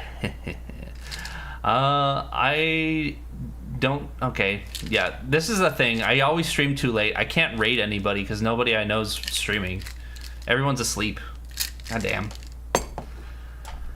But I will see you guys next week because I am starting to feel it in my throat, and I don't know what guys you guys could suggest. We got my Discord. I never told anybody, but I have wait, on Twitch I have a bot that responds to this. There you go. It's in my description, but you could also get it there. I made multiple points of entry. But yeah, I'm in the progress of making that chat bot. It only has a couple functions right now. But yeah, I hope Xenix, I hope you have a good night as well. I don't exactly know what to stream next week. We could, you guys could, in the Discord, I'm freely open to suggestions. You could talk to me about it. Just because, you know, like usually we might get back into playing Silent Hill games. We might get back into, but there's a couple games that I bought for the winter sale that I want to get to. So I think I might be playing one of those or two of those, and they're kind of Resident Evil-like games. So we're gonna be playing. They're kind of Silent Hill, Resident Evil-ish type games. So we can play that. I could do insanity runs. I don't know if you guys want to see that. It's more if you guys want to see it, but I could do insanity runs for sure. You just watch me die over and over. But I will see you guys next week, and I hope you have a great rest of your week and rest of your week. And if you're studying for a scholarship calculus, I hope that you get a good grade. And if you're not, I hope you get a bad grade. You fucking suck. No. But I hope you guys have a great rest of your week. Either way. And I will see you in 7 minutes. No, I will see you in 7 days. That kind of just sounds like Albert Wesker being the girl in the ring. The Ringu girl, right? Now I'm just thinking of, like, Albert Wesker wearing a ring girl outfit. You know what I'm saying? Like a person who's in the boxing ring holding up a card being like, oh, you know, like dancing, showing off his calves. And he's got a cut off t-shirt. And he's like, hey, round 7. You only have 7 minutes to knock him out. You know.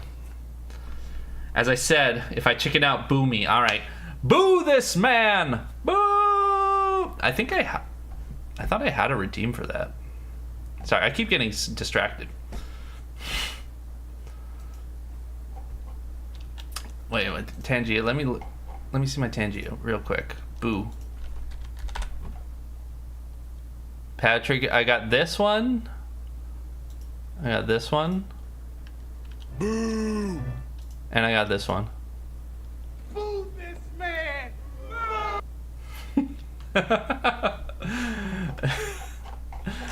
Those ones are premium. I don't know. If you want either of those to be channel points, let me know.